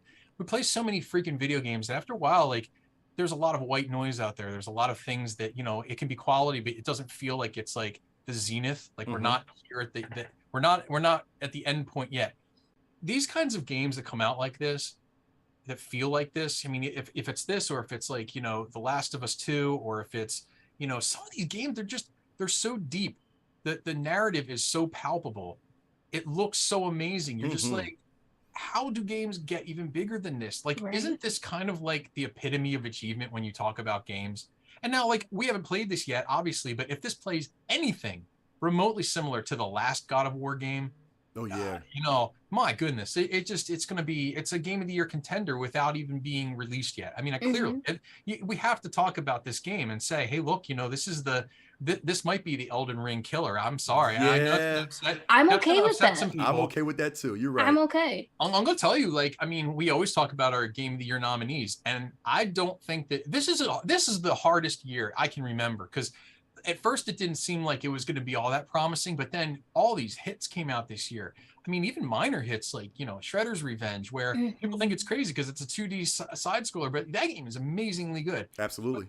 But back to this, it's just like you look at this and you're just like, wow, man, just wow. Like, how did we get this far? Like, this is a technical achievement like I've never seen in a game. It's just absolutely beautiful. It is. It is. You look at something like this and you think to yourself, I don't know that I have the imaginative capacity to think of anything that would look better than this. It's photorealistic beyond photorealism. And it looks like it plays amazing. It looks seamless. I'm super excited for this. And like I said, I'm partial right now because I'm replaying the entire series. And I don't know. Like, I've never been like, I've always liked God of War. I've always pretty much loved God of War, but it's never been like one of my primary franchises, but I'm telling you, it's gradually moving up. Like it's absolutely. like it's encroaching on my top 5 now, and that's really saying something because I have a very definitive top 5. But I'm telling you, it looks great. What did you guys think of it? Dude, it's beautiful, dude. Yeah. Like, seriously. Yes. Honestly, dude, we all, and you made a good point too, Civ. Like we all said, we all have made our kind of like mentions of what we think Game of the Year is. Like for me, I still think it's Stray. I know Luna said like Stray's TMNT. amazing. What do you say, Luna? Said TMNT, I think it was. I am actually tied between Stray and TMNT. Yeah. But you know what though? God of War probably, and I was like, man, it would come out, man, on a year that we have. So listen, this is the applaud to for us as because we're getting spoiled, man, with a bunch of beautiful games, man, for us to try out and play. You know what I mean? But man, God of War is definitely Elden Ring killer, man. We thought Elden Ring. Listen, Elden Ring started off the year strong. It started off the year strong, and God of War ends the year strong too, man. I feel like 2022 was probably like to me was the best year. In gaming, really, you know what I mean? To be honest with you, I don't know if you feel the same way, Luna. And but how is it possible? How is it even possible when you think about movies or even books or anything? How frequently is it that they get better and better over time, consistently? Yeah. Right. Like typically, like maybe the second movie, like everybody says, oh, the first sequel, almost in any franchise, is probably the best one, and then it dips back down. Whether you're talking about Aliens or Star Wars or Terminator, these franchises where like the second one's really good, and then it's kind of downhill or whatever. But you look at God of War, they have almost consistently always gotten a little bit better. Mm-hmm. Some minor exceptions, and it's all a matter of opinion. But it is undoubtable that the series is actually getting better over time. Like look at the potential now with storytelling, and the voice acting is the voice acting is amazing. Like Kratos is amazing. But Atreus is the one that just gets you. Yes. Gets you. Yes. And I have a son that is the same age as he is, and they sound a little similar. Yeah. So it gets me every time. It's like, oh man, like I hear my son's voice in Atreus. I'm like, oh man, it's heartbreaking. But yeah, it's very cool. I'm excited for it. It looks really good. Exactly. So I mean, they like I said, they ended well too, man. I know, like I said, it's oh man, it's phenomenal, man, how again we're getting spoiled so much, but again like now we're coming down to like what was more hype for you? I know, Luna, you said Sony State of Play, right? You give Sony State of Play what grade would you give it? That's like an A+++, bro. Like Sony blew my mind with their State of Play, and obviously I'm a Sony fangirl. We all know I'm a PlayStation fangirl, but like yes. That's all. It's just a caption comment. Yeah, I agree too. I feel like Sony did a great job. Starting and ending well. Was more hype for me. I'll give it an A+ as well too. So, Civ, how about you, man? I mean, it's a solid A. Yeah. I mean, I would have liked to see maybe a little bit more on the hardware side. Yeah. PSVR 2, like to see maybe a little bit more information on that. But it's cool. Like I know that's in the works. Sony has a lot of fingers in a lot of pies right now. Like I would have even almost been cool if they would have showed like maybe there is a rumor out there right now, and I know it's too early, it's just a rumor, but they're talking about the next generation of PS5 units to have a detachable disk drive or potentially a detachable hard drive that they're talking about. Right. It's probably too early, maybe it's just in the rumor stage, but like I'm a big hardware guy. Like I love hardware announcements. Hardware announcements always get me. Like when they show like new hardware about something, now I'm like, yo, that's awesome. Yeah, right. So I would have maybe I don't even say it's a complaint. It's just something I've noticed that we're not getting a lot of hardware announcements. And I think partially the reason is we're still in that rubber banding effect from the chip shortage. Like we're still kind of not ramping up production of a lot of these newer units and a lot of this hardware as it is. So I don't think they want to get people too hyped for announcement of new stuff just yet. But I'm that way. I'm sorry. I'm the kid in the candy store when they start announcing hardware. Right. I'm a hardware guy. So no, it was really good. It's not a complaint. It's just an observation. But yeah, it was really good. Yeah, I feel that, man. So I feel like we all agree that Sony was kind of a little more hype, or the Nintendo's conference, man. But like I said, both conferences did well. And again, the winner is for you gamers as well. You know what I mean? So it's winners, all of us. We get to spoiling the masses of these titles, man, that's coming out in the future. But we did do a poll on Instagram and Facebook as well too. So I'm definitely going to give it the results as well too. We asked everybody in PTC Nation what they think was the more hype showcase this last Tuesday. And then here's the thing. I'm gonna go Instagram and Facebook. So Instagram, 57% says Sony State of Play, and 43% said Nintendo Direct. Man, we had a lot of votes on Instagram as well too. So 57% in favor of Sony State of Play, and 43% said Nintendo Direct. But Facebook was so close, dude. 52.4% on Facebook says Sony State of Play, while 47.6% said Nintendo Direct. So our audience on PTC Nation on Facebook and Instagram, both in favor of Sony State of Play, which is rightly so. Sony came out, knocked it out of the ballpark. Bottom line is everybody's a winner. Everybody got what they wanted. When it's that statistically close, everybody's a winner. Absolutely. Something out there for everybody. So that's great. Good news. Yeah, that's what I'm saying. Like, this is phenomenal. So, like I said, I was happy for it, man. But so the big, we got to talk about the big loser of the week, unfortunately. The big lose. The big loser. And I it's nothing they did. It's not their fault. But we got to talk about it, Mark. We got to talk about it. We definitely have to talk about it because we got to talk about the elephant in the room, and I'm not talking about Cutie the elephant. Cutie. Oh my God. I'm talking about the Grand Theft Auto 6 leak. Oh man. Actually, no, we're not calling it a leak anymore. By the way, we're calling it a hack. That is what happened. Was a hack. They were hacked. Yeah, nobody leaked it. Nobody, no, somebody maliciously broke into their technical infrastructure and stole property from them. 90 different clips of unfinished in progress. That sucks, man. You guys go first. You guys go. It does. So real quick, to give you all like a little, to give you both some meat behind it. So this is taken from IGN as well. Rockstar confirms GTA 6 leak and development will not be effective from what Rockstar says too. So basically, of course, now here's the thing. Rockstar put out a statement on Twitter, saying, hey, we suffered a network intrusion and all that too, but don't worry. Listen, we're not going to change any of the gameplay and all that too, which is fine. Which I don't understand why leaks are a thing and why leaks matter. You know what I'm saying? Because it's like, okay, it's a rough draft. You feel me? It's a rough draft. So anything can be changed.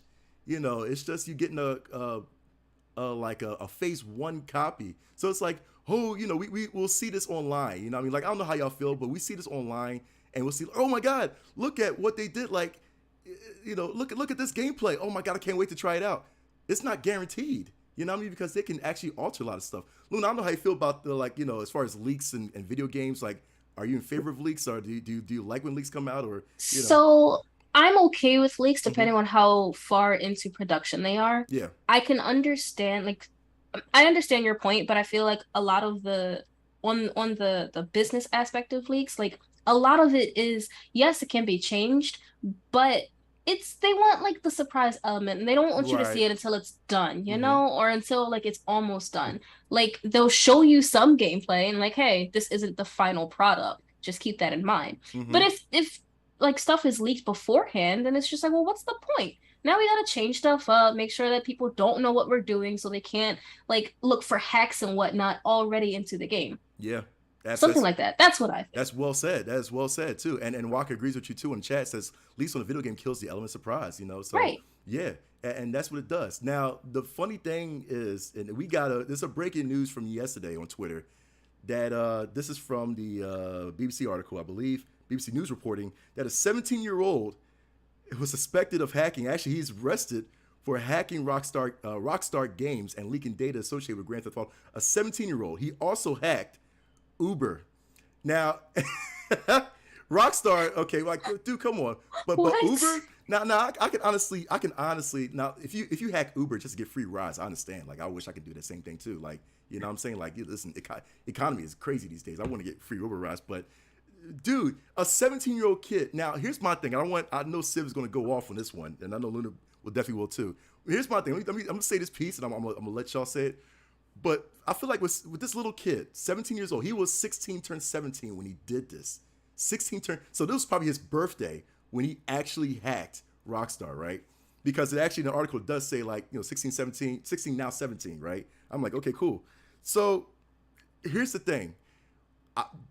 he's gonna have some disciplinary actions for sure. You know what I'm saying?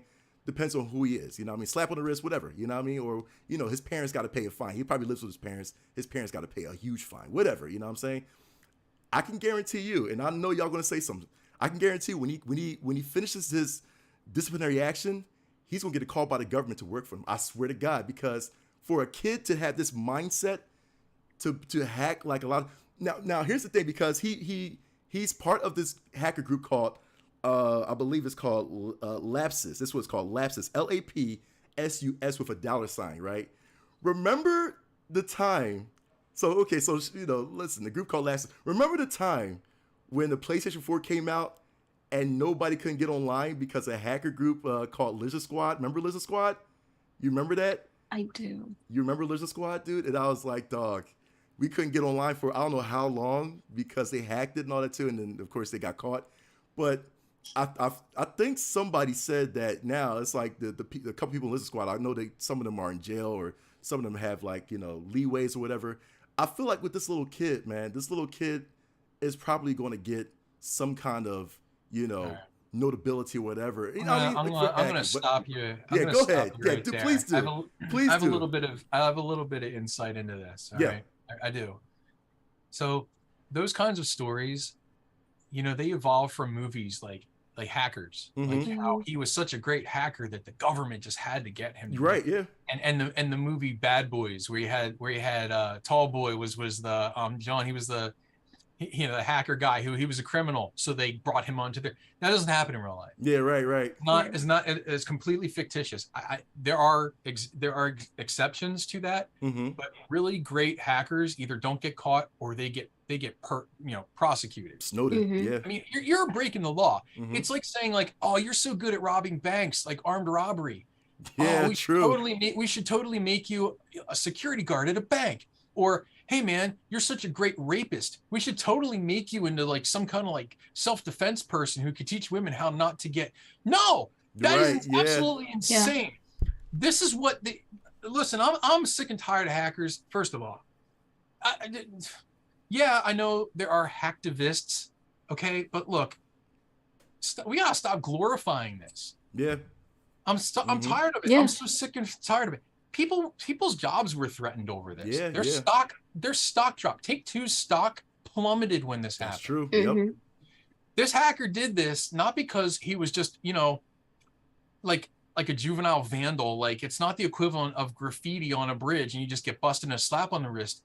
He stole their source code to the game. This is exactly what happened to CD Projekt Red about a year ago. And these people threaten them. It's basically like ransomware, except you're holding their source code hostage. He wanted to sell it off, and he probably has by now. I mean, listen, it's too late. You can't put the toothpaste back in the tube. Right. I heard a great quote many years ago that said, "The justice system never keeps pace with technology," and that is I'll say it again. Yeah. Justice system. Good point. Doesn't keep pace with technology. We can see it because when there's a crime committed and there's cell phone evidence, Apple says, no, we can't give you access to their cell phone. Or they were online, they did it online, we can't track them because they were online. Or that's a cyber crime, that doesn't really count as a real crime. We don't create a semblance of legitimacy around real crimes like this. And real people and real companies are affected. It's not harmless. People get hurt with this kind of stuff. Yeah. People who have been doxxed, people have been swatted, people dick around on the internet. They still do, and it sucks. Now, I don't understand the point of going after companies like this, because a lot of people were like, oh, wow, he did us all a favor and showed us how crappy this game is. I'm going to tell you guys a deeply personal story. This just happened to me. I hope y'all are ready, because this is about to get real. This happened to me at my job. I can't tell you guys where I live, but I can tell you what I do. This happened to me back in July of this year. I've been at this job for 5 years now, and I consider myself very good at what it is that I do. I work on projects. I have timelines and deliverables that I have to create, and it's pretty much me. I'm a one-man show. I was responsible for doing an assignment, as I always have, and halfway through the course of this, halfway to the deadline of when this was due, I had one of my superiors, who's a new boss, sneak into my project online and look at it when it wasn't ready. And I got called on the carpet, said, "This is horrible. This isn't up to standard. We have serious concerns. This isn't the type of project that we typically expect from you. This isn't up to your typical quality standards. This is not ready for the client to see." And I looked at them and I said, "It's Tuesday. Yeah. Right. It's not ready. Right. This is due 5 days from now, and I'm not there yet. I will get there. I always do." I said, "I'm not procrastinating. I'm just not there yet. I am working on this in real time as we speak. Come back in a couple of days. I'll tell you when it's ready for you to view." But Brian, we don't. My boss doesn't call me Civic. They won't. Brian, How dare they? we just don't. I literally got called on the carpet, like legitimately, and I was mortified. My work was not ready for public consumption. It was not ready to be viewed. I was working on this, and the whole thing was wrecked by somebody internally. Great. See? That's a great way to. And this really happened to me, and it pissed me off. And the taste is still very raw in my mouth right now about the whole thing. I bet you that guy got glorified too, man, for like catching that early. You know what I mean? Like, well, you know what I mean? See what I'm saying? I think about how this relates to this current thing with Rockstar. Yeah. Because all they're doing right now is busting their ass trying to make this thing. But yes, it's not ready for us to look at yet. Exactly. It's not ready, and that's why I love the solidarity in the video game community, particularly these developers who started to release all the old footage of games when they weren't ready. Like they came out, like the creators of the game Control, a game of the year, right? They came out and they said, "This is how our game looked when we weren't ready. It looks like ass. We know it does. It's not ready. It's not even beta yet. It's not even in beta stage. We're creating something. I don't know what the fuck people expect anymore. It bothers me to death that everything has to be now. I'm not going to permit you. I want my games now. That's how life is. Yeah. And then you get burned because something comes out and it's a giant pile of shit and you have nothing to blame but yourself. And it pisses me off. This is a process. You're creating a work of art. Nobody buys a canvas and tells the artist a day later, this looks like ass. This looks horrible. You give them time. Jesus Christ, everything's a process, man. And everybody's so goddamn impatient about it too. That's the other thing. Everybody wants perfection day one, absolutely day one. And then these are the same people that complain down the road about games like Cyberpunk that come out and like, the game wasn't ready. The game has too many patches. It's not a finished piece of work. Right. Because you rushed it out the door. You were sick and tired of them telling you that there was going to be delayed. It's because of your impatience that they put it out the door, and then you retroactively have the nerve to chastise them when they patch the game to make it better. Hypocrites. My God. I mean, it's enough. I'm tired of leaks are one thing because leaks can be orchestrated. Companies do sometimes leak stuff, right? Because that's great publicity. But hacking stuff and taking people's personal information and showing their work outright and embarrassing them and holding them ransom, zero tolerance. Should never happen. No company deserves that. I don't care. Nobody. They have done nothing but create great games for us. Rockstar creates great games. And they did not deserve to be done like that. That is wrong. Absolutely.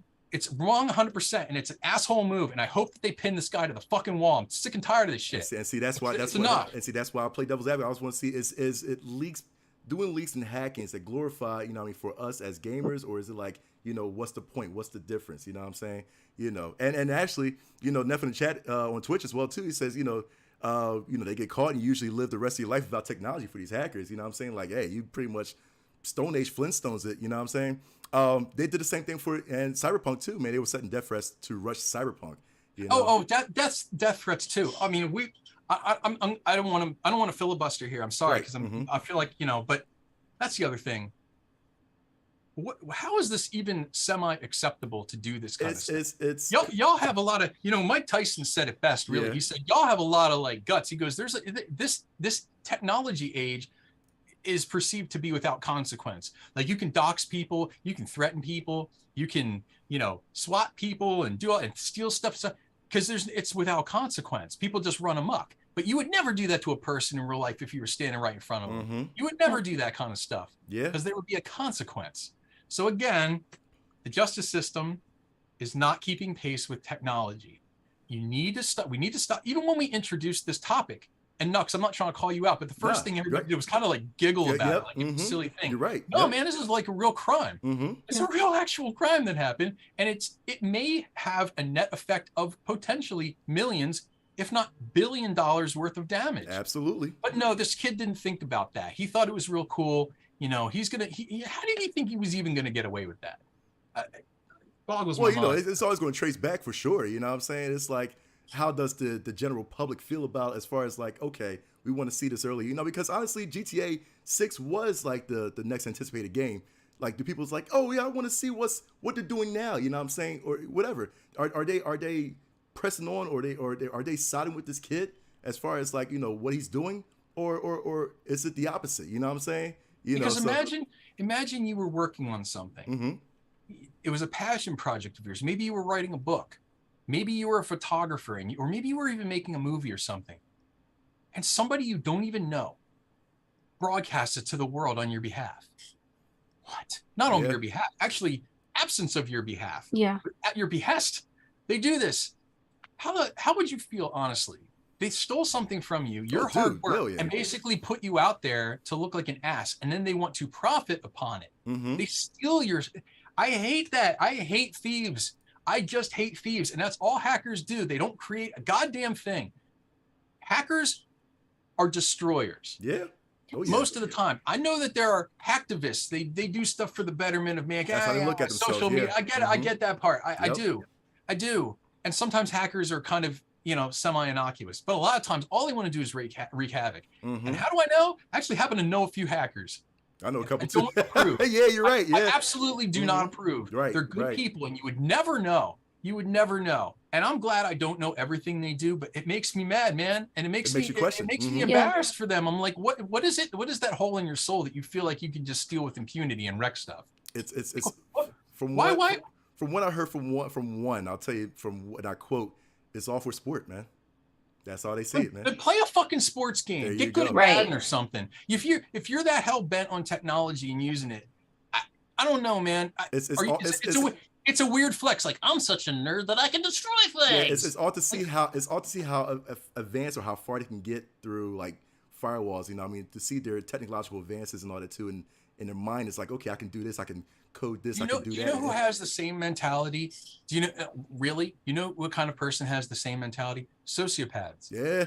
Sociopaths don't have any kind of empathy for anything. So they will like torture animals and rip animals apart to see how they work, and later they'll move on to humans and break things. They don't have an emotional response that triggers a sense of right or wrong. It's sociopathic behavior. Yeah, you're right. That's true. If you're doing damage in life as a sport, get a life. Yeah. Good point. You think it's a sport? And I know people are going, it's just a video game. People work hard on this stuff. Oh yeah, it affects the workers. You're right. You know, it's the #1 entertainment industry in the world right now. There's more money in the gaming industry than there is in music, movies, and TV. Facts. Combined. Facts. Combined. All those other industries do not add up to what video game industry produces. So I'm just sick of it. I'm sorry. That's why I told you. I'm just thinking about my own. I'm thinking about my own thing in my own life. I feel you. That's why I was like, you know what? Let me play devil's, because I knew he's gonna go off on that too. I was like, yeah, there you go. That's the point. That's the point raised. Yep.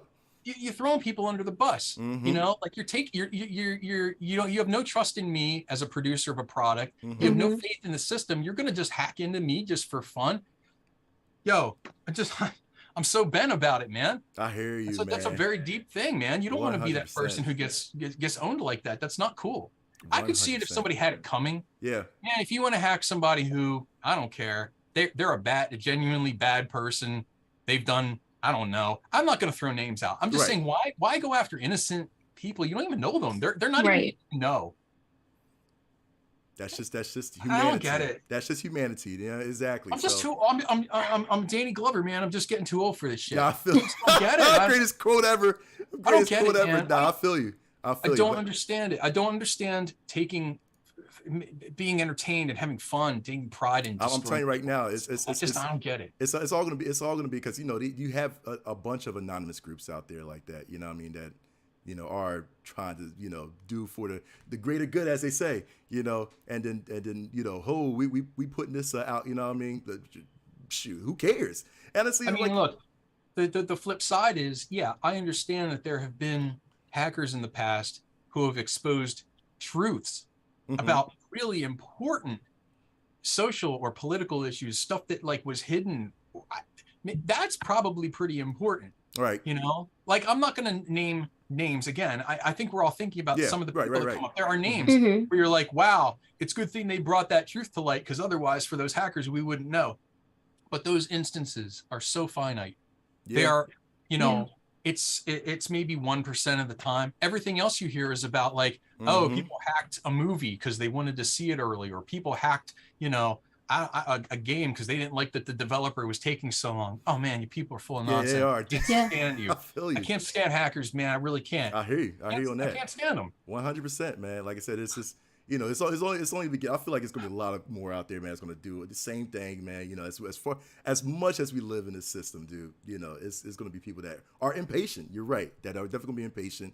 That are definitely going to do things that we don't really, like I said, don't really care about, man. But they do, you know. And if you ask a person and they say, you know, why do I hack? And they say the response is, I want to see how far I can go and how deep I can go without getting caught.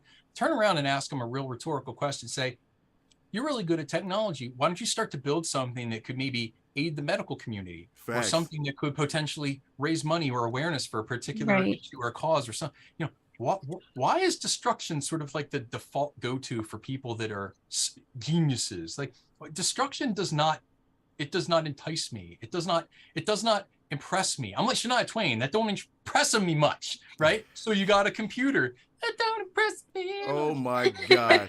So I'm like, I don't care. People. I don't care how big of a nerd. If you want to flex on how big of a nerd you are, that's cool, but just do it in a different way. Yeah, you're right. You should. That's true. Yeah, good point. Good point. I don't get it. Oh, that's well. Listen, like I said, that kid's in custody now, man. We'll see what the consequences, and hopefully he rats out everybody that's in lapses, man. We'll see what happens on that one. But our next and definitely final, man, we got to definitely go to this final. We're going to talk about, you know, what we love as far as video game hardware. I know Sid was talking about that earlier as well too. Hardware is always important, but when we talk about hardware, we always neglect, you know, the actual tool that we need. You know what I mean? It's the video game controller. And now I want to actually have fun with this, man, because I want to I don't want to do like a top three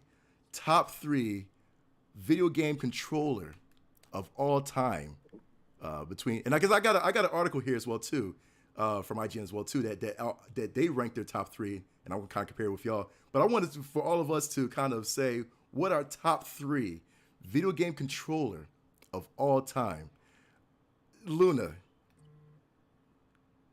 what would be your top three? Like if you the video game controllers that you've dealt with in your life, what would be the top three video game controllers that you love so much? First off, can I just say that I think it's very rude that you decided to make me go first when you saw on my face that I was conflicted about this question. That's rude. How dare you? Right, I'll do it, but how dare you? Oh, yeah, there you go. Go. I feel like number one, and I could very well be completely biased with my response to this, but I'm definitely going to say the dual edge. Yes. Yeah. Yes, the dual edge PlayStation 5 controller. That is my top number one. Dual sense? Dual sense. There we go. Yep. Why did I say dual edge? Oh, the new one. Oh my God, that's why. Yeah, you're one step ahead. Yeah. Because I know that's gonna be my favorite. It's just it looks so pretty. But the dual sense itself is freaking phenomenal. Right. I love everything about it. I love the texture of it. I love that if you look close enough, you can see the PlayStation like symbol. Yeah. It makes me so happy. Number two, I would go with a Nintendo Switch Pro controller. I got my wired baby right here. Nice. Okay. Don't mind the green. Okay. But I don't know. For number three, I'm kind of conflicted because I would say the PS4 controller, since I love that one too. Yep. The Xbox controller, it's too big. I don't know. Maybe my hands are too small. Yeah. I just don't like the way that it feels. Same thing with the GameCube controller. The analog sticks are like all over the place. Right, and I'm just like, how am I supposed to do the thing? Right. But I would actually, you know what? Maybe I'll say the Wiimotes because those were fun. Yeah. I agree with you 100% on that too. I think I put the Wiimote in three, the Wiimote and Nunchuck. I don't know what it is too, Yeah. man. It's just the activeness, man. I think, was that the first controller that, you know, had you go ahead and do like active motions and stuff like that? Was the Wiimote with the nunchuck, I believe so. I want to say yes, because then, you know, PlayStation came out with their attachment also. Right. Yeah, because they had the motion sensor, and then Xbox Connect and PlayStation Eye and whatnot. So yeah. Right. Yeah, I agree with you on that one. The Wiimote was, for me, was so much fun. I loved it, man. I put that number 3. Honestly, dude, number 2 for me, which was, I got to go back in time because it felt great in the palm of my hands and it felt great gripping it, was a DualShock 2 for the PlayStation 2. I loved it, man. It was so small enough. I mean, like I said, I love the you know, the DualSense for sure, but to me, I feel like it's going to slip out my hands anytime. I don't know what it is. You know, it's a little bit. You got the small hands. I got, man, It listen. fits perfectly in my hands, though. I'm kidding. I got little baby Trump hands, and the DualSense is just perfect for me. Yeah, I don't know what it is, man, but I feel like I can in a sense, I can swallow, my hands can swallow the DualShock 2. You know what I'm saying? Like, I can actually grip it and kind of like, you know, like the control be like this to me. You know, it's just weird. You know what I mean? I love it. But number 1 to me, to the way it looks, and honestly, dude, it's so beautiful. And I actually picked up one too earlier. I don't even have a freaking Xbox, man. Was the Series Elite 2. Dude, that freaking D-pad that looks like freaking something from Lawnmower Man. It's like a hexagon pad or whatever. It looks Lawnmower so Man. good.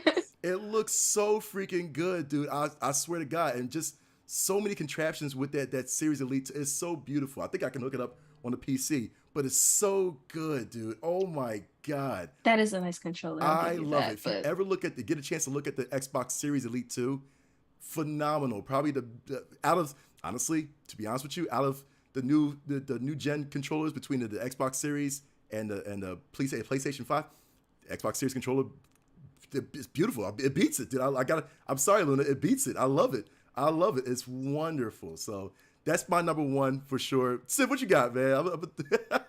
So I would define my 3 favorites. I wouldn't say overall. I'm going to talk about their historical impact. I'm going to talk about their influence on gaming, because there are definitively, I think, 3 controllers, probably a 4th, that I think that they shaped how gaming works. And we'll go in chronological order.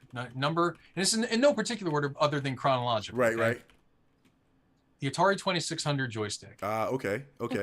Changed gaming. It made it accessible. It was a joystick and it was a button. Right. That was it. Right. That was it. Simple. You know, but you had multi-directional. You could, you know, it wasn't some of these, like before that you had like dials, or you had keypads, or you had, oh man, or really bad thumbsticks or something. It was just a mess. But that was the one that, man, I can't tell you, that's what sold that console, was like, it's so basic. It really just translated everything in a natural, ergonomic way for gamers. You know, it was very intuitive. It was alluring, simple. Right. You couldn't break those things. They were sturdy as hell. That was it. And you know, you can't understate the importance of the 2600 controller. Right. The next one is the Nintendo Entertainment System controller. Of course, yep. Because the impact of that controller is felt today. If you look at the DualSense controller, if you look at the Xbox controller, if you look at the Switch, everything now, every single controller is the ancestor, the great grandfather now is the NES controller. The thumb pad, the D-pad, and some buttons. Brilliance. Yeah. Yep. And that wasn't even the first time that control scheme came about. That was from Gunpei Yokoi, who had the Game & Watch games, or Game & Watch series, where, you know, that was the little the directional pad as a button formation was brilliant. So Nintendo, man, kudos to them, because that's, you know, like even the NES controller was like just one step further. And then the next console was one step further. But look at everything you see now is based upon that design. It's brilliant. And it's never going away. Never. It's a given. Any new console is going to have it, whether it's a Steam Deck or whether it's the next Switch or it's an Xbox. It's grandfathered in now. Like that is the gold standard. So the NES controller is probably the king of all. I mean, really, when you think, I said I was no particular order favoritism wise. But really, that probably is, That's your pound for favorite right pound. there. That's That's fair. all time. That's fair. Probably, That's understandable. probably is. That's because, understandable easily. But the other two controllers, I'm gonna give you my favorite controller of all time now. Like all things considered, I have to go with Luna. I agree 100%. The DualSense controller is bar none the greatest video game controller ever made. Oh yeah. So much technology is packed into that thing. It's good when it's got its own firmware. Right. Yes. It's the right weight. It's the right size. The touchpad is perfect. The kinetics are good. The force feedback the analog is good. The haptics are perfect. The button layout is perfect. The grip feels good. The design is good. It's quality. It holds a charge for a long time. There's not a single downside. People have talked about, some people have stick drift. I've never experienced it. Never. I play that thing to death. I haven't had it once. Not yet. And I've never had stick drift with any Sony console, but I also haven't had stick drift. I don't think I've had it with my Switch. I don't think so. I think once maybe I thought I did, but I'm going to give you the honorable mention. We have to talk about this controller. Okay. I'm gonna keep it short and sweet, because this is a controller that people look at it and they're like, "Oh, it's stupid. I don't believe it." The N64 controller. Yes. Yes. In fact, we did 5. I knew it was coming. No, please. It's a great controller. People look at it and it looks silly because it looks like you have to have 3 hands. Right. So you don't understand. It wasn't the first controller to use analog stick, but it definitely was the first one that did it in a thumb way. That it's right in the middle, and it felt good. It felt so good. You had good, like 8-directional, good analog. It did. Yes, it did. It had the shoulder buttons that were good. It was adaptable. So if you're playing a game that just needed D-pad, you could do it. If you're playing a game that was a 3-dimensional game, you had your thumbstick. It had a good weight to it. It was centered well. And the rumble pack, that was your very first introduction to that whole rumble. People think it's funny now because vibration and a controller, but that was really cool. When you were James Bond and you were firing your gun, every time you bing, bing, bing, you could feel it in the controller. It was really cool. Yep. It was super cool. So I'm sorry, I have to go to bat for the N64 controller. And that thing was cool, man. I liked it. I also liked, if you played for long enough, the analog stick would actually start to powderize because it made it out of that really super hard plastic. So if you played real rough, you would get that white powder, like you know what I'm saying? Like it would you would grind away the base of the stick. Yeah, and you'd have to blow it out. You have to get like an air can or something to blow out the controller done. Maybe that was just me. I don't know. But I totally agree with you. I forgot about that. Yeah, it was a thing. It was definitely my God, I was gonna say if we did top 5, I had to fit N64 right then and there, man, because I was so used to. See, I don't understand. I think it gets a lot of hate from people that have never played an N64 game, because when you talk to people about the N64 and you start to talk trash on the controller, they're like, whoa, stop. I'll stop you right there, because that controller was really good for its time. Yeah, built like a tank too. You couldn't even break those controllers. Did you have a point 2, Luna? I'm sorry. Oh no, I was gonna say if we were doing, I didn't have anything. I was just gonna say, like, if we were doing top 5 controllers, I would throw the SNES in there, and then I think even for me it would be like 4 Sega Genesis, 5 N64 for sure. You know what I mean? Just Genesis controller, really? I loved it, man. I loved it. Again, maybe my hands. I don't like any controller that I can rattle it. Yeah, but it's like I just it was easy for me to, like, I don't know. That's the way I grew up on it. And cause, like I said, I think that again my hands were accustomed to that boomerang shape, man. So it was just me. I loved it. I mean, the 6-button variation was definitely better, but the 3-button one where they were all in a line. I always felt like I have a hard time now playing Genesis games because my thumb doesn't go to like a 3rd button. Like, it's weird. Like I feel like I forget. I have to remember. I'm like, oh, there's a 3rd button there. I always have to remind myself. I'm like, it's not intuitive anymore. Right, so I don't right. know. But, and the game, those things kind of rattle a little bit. Like, they're not very solid. Like, you can hear the buttons kind of shaking a a little bit. Yeah, you do. Pick up a Genesis controller and go like this next to your ear. You'll hear clank, clank, clank. Yeah. You'd be like, oh, wait a minute, is my joint broke or whatever? I forgot about that. But it's so cool, man. Like, you ever get a chance to look at the article that IGN put out, man, of the top 10 controls that they put out? I'm going to actually do their 3, 2, 1. So 3, they said DualShock 4. They said DualShock 4 for the PS4. I would have said that, yeah. Great. That's a great. Yep. Yeah. They went down the line with PlayStation. Number 2 is the Astro C40 TR4. If you ever get a chance, look that up, yo. Yeah, I know what that is. Yeah, I was like, oh, wait a minute, I forgot him. Yeah, and they put it higher than the Dual. I was like, okay. All right, cool. You know what? Shoot, I should have grabbed that when I got a chance, And of course, the first one, I definitely agree with them too, because like I said, I loved it, the feel of it, grip, everything, functionality. is the Xbox Series Elite 2. That's what they had to put that as number one. So, definitely, and then, all y'all in chat actually chimed in too. I think Waka talked about, well, first of all, Waka agreed with you, Civ, but he did say the PS4 controller, the Switch Pro controller, and the NES controller was his top three, And then MJ actually put out a point, which I don't remember. I think I remembered it a little bit. I forgot about it, man. But the Wu-Tang pad, remember? Yes, I do. I have one. I swear I have one. Dude, yeah. Yo. Yeah, because it came with a game. It came with what was the game they had? Oh shoot. It was like probably some Shaolin something, man. Was it I forget the game. Probably had to be Shaolin something. It was a PS2 controller, right? Yeah. I'm trying to remember. I have it. It's like hanging right there. If you want to see, I know Sib's gonna probably take a picture of it and put it on the. I'll send a picture. Yeah. Yeah, absolutely. So that was. It just looks like the Wu-Tang W with that's right. dope. And I remember I'm looking at it now. Yeah, I remember it too. I was going to figure. I was like, wait a minute. They did brought out a pad for that. I forgot about that, man. Shoot. I mean, they brought out like different variations of like I guess everybody had like collaborations with controllers. Do you remember the Dragon Quest controller that looked like a big blue slime? Yeah, I remember that, dude. Yeah. See, I kind of wish I collect controllers. Like collect all these controllers now, dude. Holy crap, man! But whatever controller that you love, let us know. For sure. Hit us up in the DMs, man. Tell us about the controller you love. Pass the controller. Pass the controller. As always, there you go. That's it. That's going to be it of today's episode. I hope y'all have fun.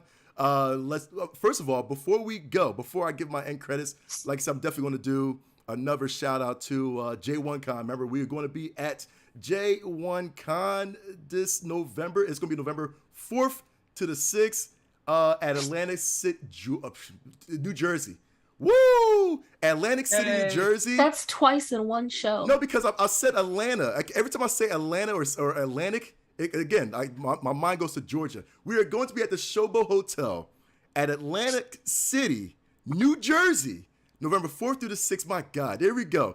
J1con.com. You're going to see all of us, man. Me, Luna Chibi Fox, man. Civic Minded, The Smoke, and Nick the Intern. Hopefully he's going to be there for sure, man. Hopefully he might have some family things going on though. Okay, yeah, that's right. Either way, like I said, just say what's up to us. Give us a hug, man. Pick Luna up for sure, man. Say hello, all that kind of good stuff. Make sure you get your tickets at j1con.com and get your hotel while you at it too. So that's J1Con Anime and Gaming Expo. We are going to be doing a panel there. Like I said, you got it. Once we get the panel day and a time, we'll let you know on our Instagram, Twitter, as well as Facebook, the details about that as well too. But you cannot miss that because we're going to give away a ton of prizes, so it's going to be phenomenal. So you definitely got to make sure you show up and get your tickets and get your hotel, man. Just have fun with us. Like seriously, it's a vacation. It's a huge party. You know what I mean? That's all it is. It's a huge party. So have fun with us. But that's going to be it. Like I said, man, listen, you already know what to do. I forgot my Endgame credit pad, but listen, we thank you so much, man. Make sure you follow all of us on our social medias. We got Instagram, we got Twitter, Facebook. Make sure you follow us at PTC Gaming Show. If you want to send us a question, because I do check the email all the time, man. PTCGamingShow@gmail.com. We'll definitely get your questions for us to answer on the next show. And we also have a group for you called PTC Nation. I'm surprised I didn't do this without the card. PTC Nation, just for you. Like I said, if you go on Facebook and you scroll down a little bit, you'll see the banner with PTC Nation. Or type in PTC Nation on the freaking search page and it'll take you right there. PTC Nation is just for you. For all of us to come together, you can go ahead and share your gaming. I'm not saying all of that, man. Listen, you already know. You watch every episode. You're doing really well without a card. Right, I'm so proud of you. Dude, keep rolling, man. Keep rolling. Keep going. Share anything video game related in PTC Nation. I gotta legit. Listen, you want to buddy up. You want to look for group on a certain game. You want to try to. Yeah, you need people for turtles. Hey, PTC Nation. You can find people for turtles. Anything. You know what I mean? You want to talk about a meme? Put your memes in PTC Nation. All that kind of stuff. Hey, listen. PlayStation IDs, put it there. There you go. PTC Nation is a website just for you, a group just for you, so that we can all pass the control together. My God, man. Listen, I'm done. Looks like we need a website. Yeah, right? For real. I don't know what everybody else is doing. What are y'all doing? I don't know what y'all playing next, or y'all got anything I'm going to get dinner. You're right going after to get this. dinner. There you go. I am. I know you hungry, man. Sit what you I'm gonna send out the bloodhounds after Nick the Intern and Smoke. Oh yeah, that's fair. right. Yeah, that is right. Yep. Yeah. Also, I'm gonna come looking for any hackers. So stop hacking. For all you hackers, Civ is gonna come out there and kill you, man. There you go. Stop hacking. For a second, I expected Civ's hand to come through my screen. You gotta have 3D glasses with that lifestyle. It was just so perfect. I was expecting it to come right at me. Well, that's going to be it for this episode. We'll see y'all in October. And, of course, getting close to J1, we'll have our live shows as well, too. So, for Miss Luna Chibi Fox, for Civic Minded, I am McNux. This has been Pass the Controller. And, ladies and gentlemen, as always, get good, people. Have fun, don't die. Ass out!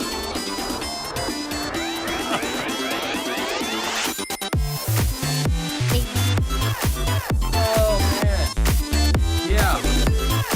Yeah, my job, man. Yeah. That's insane. That story actually gets a little worse on the like. Jesus. Yeah, it's fucked up. Real fucked up. They did me wrong. They did. They really That's like fucked me beyond up. wrong. I'm pretty salty about it.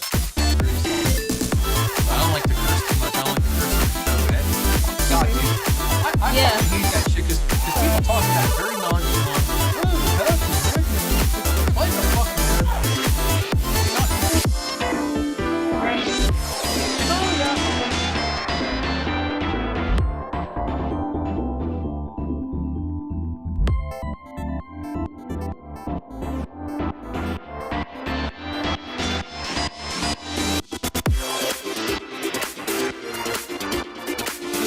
I'm gonna tell you, Nux, the reason why they don't do this with hackers, they don't incentivize them, they don't hire them for government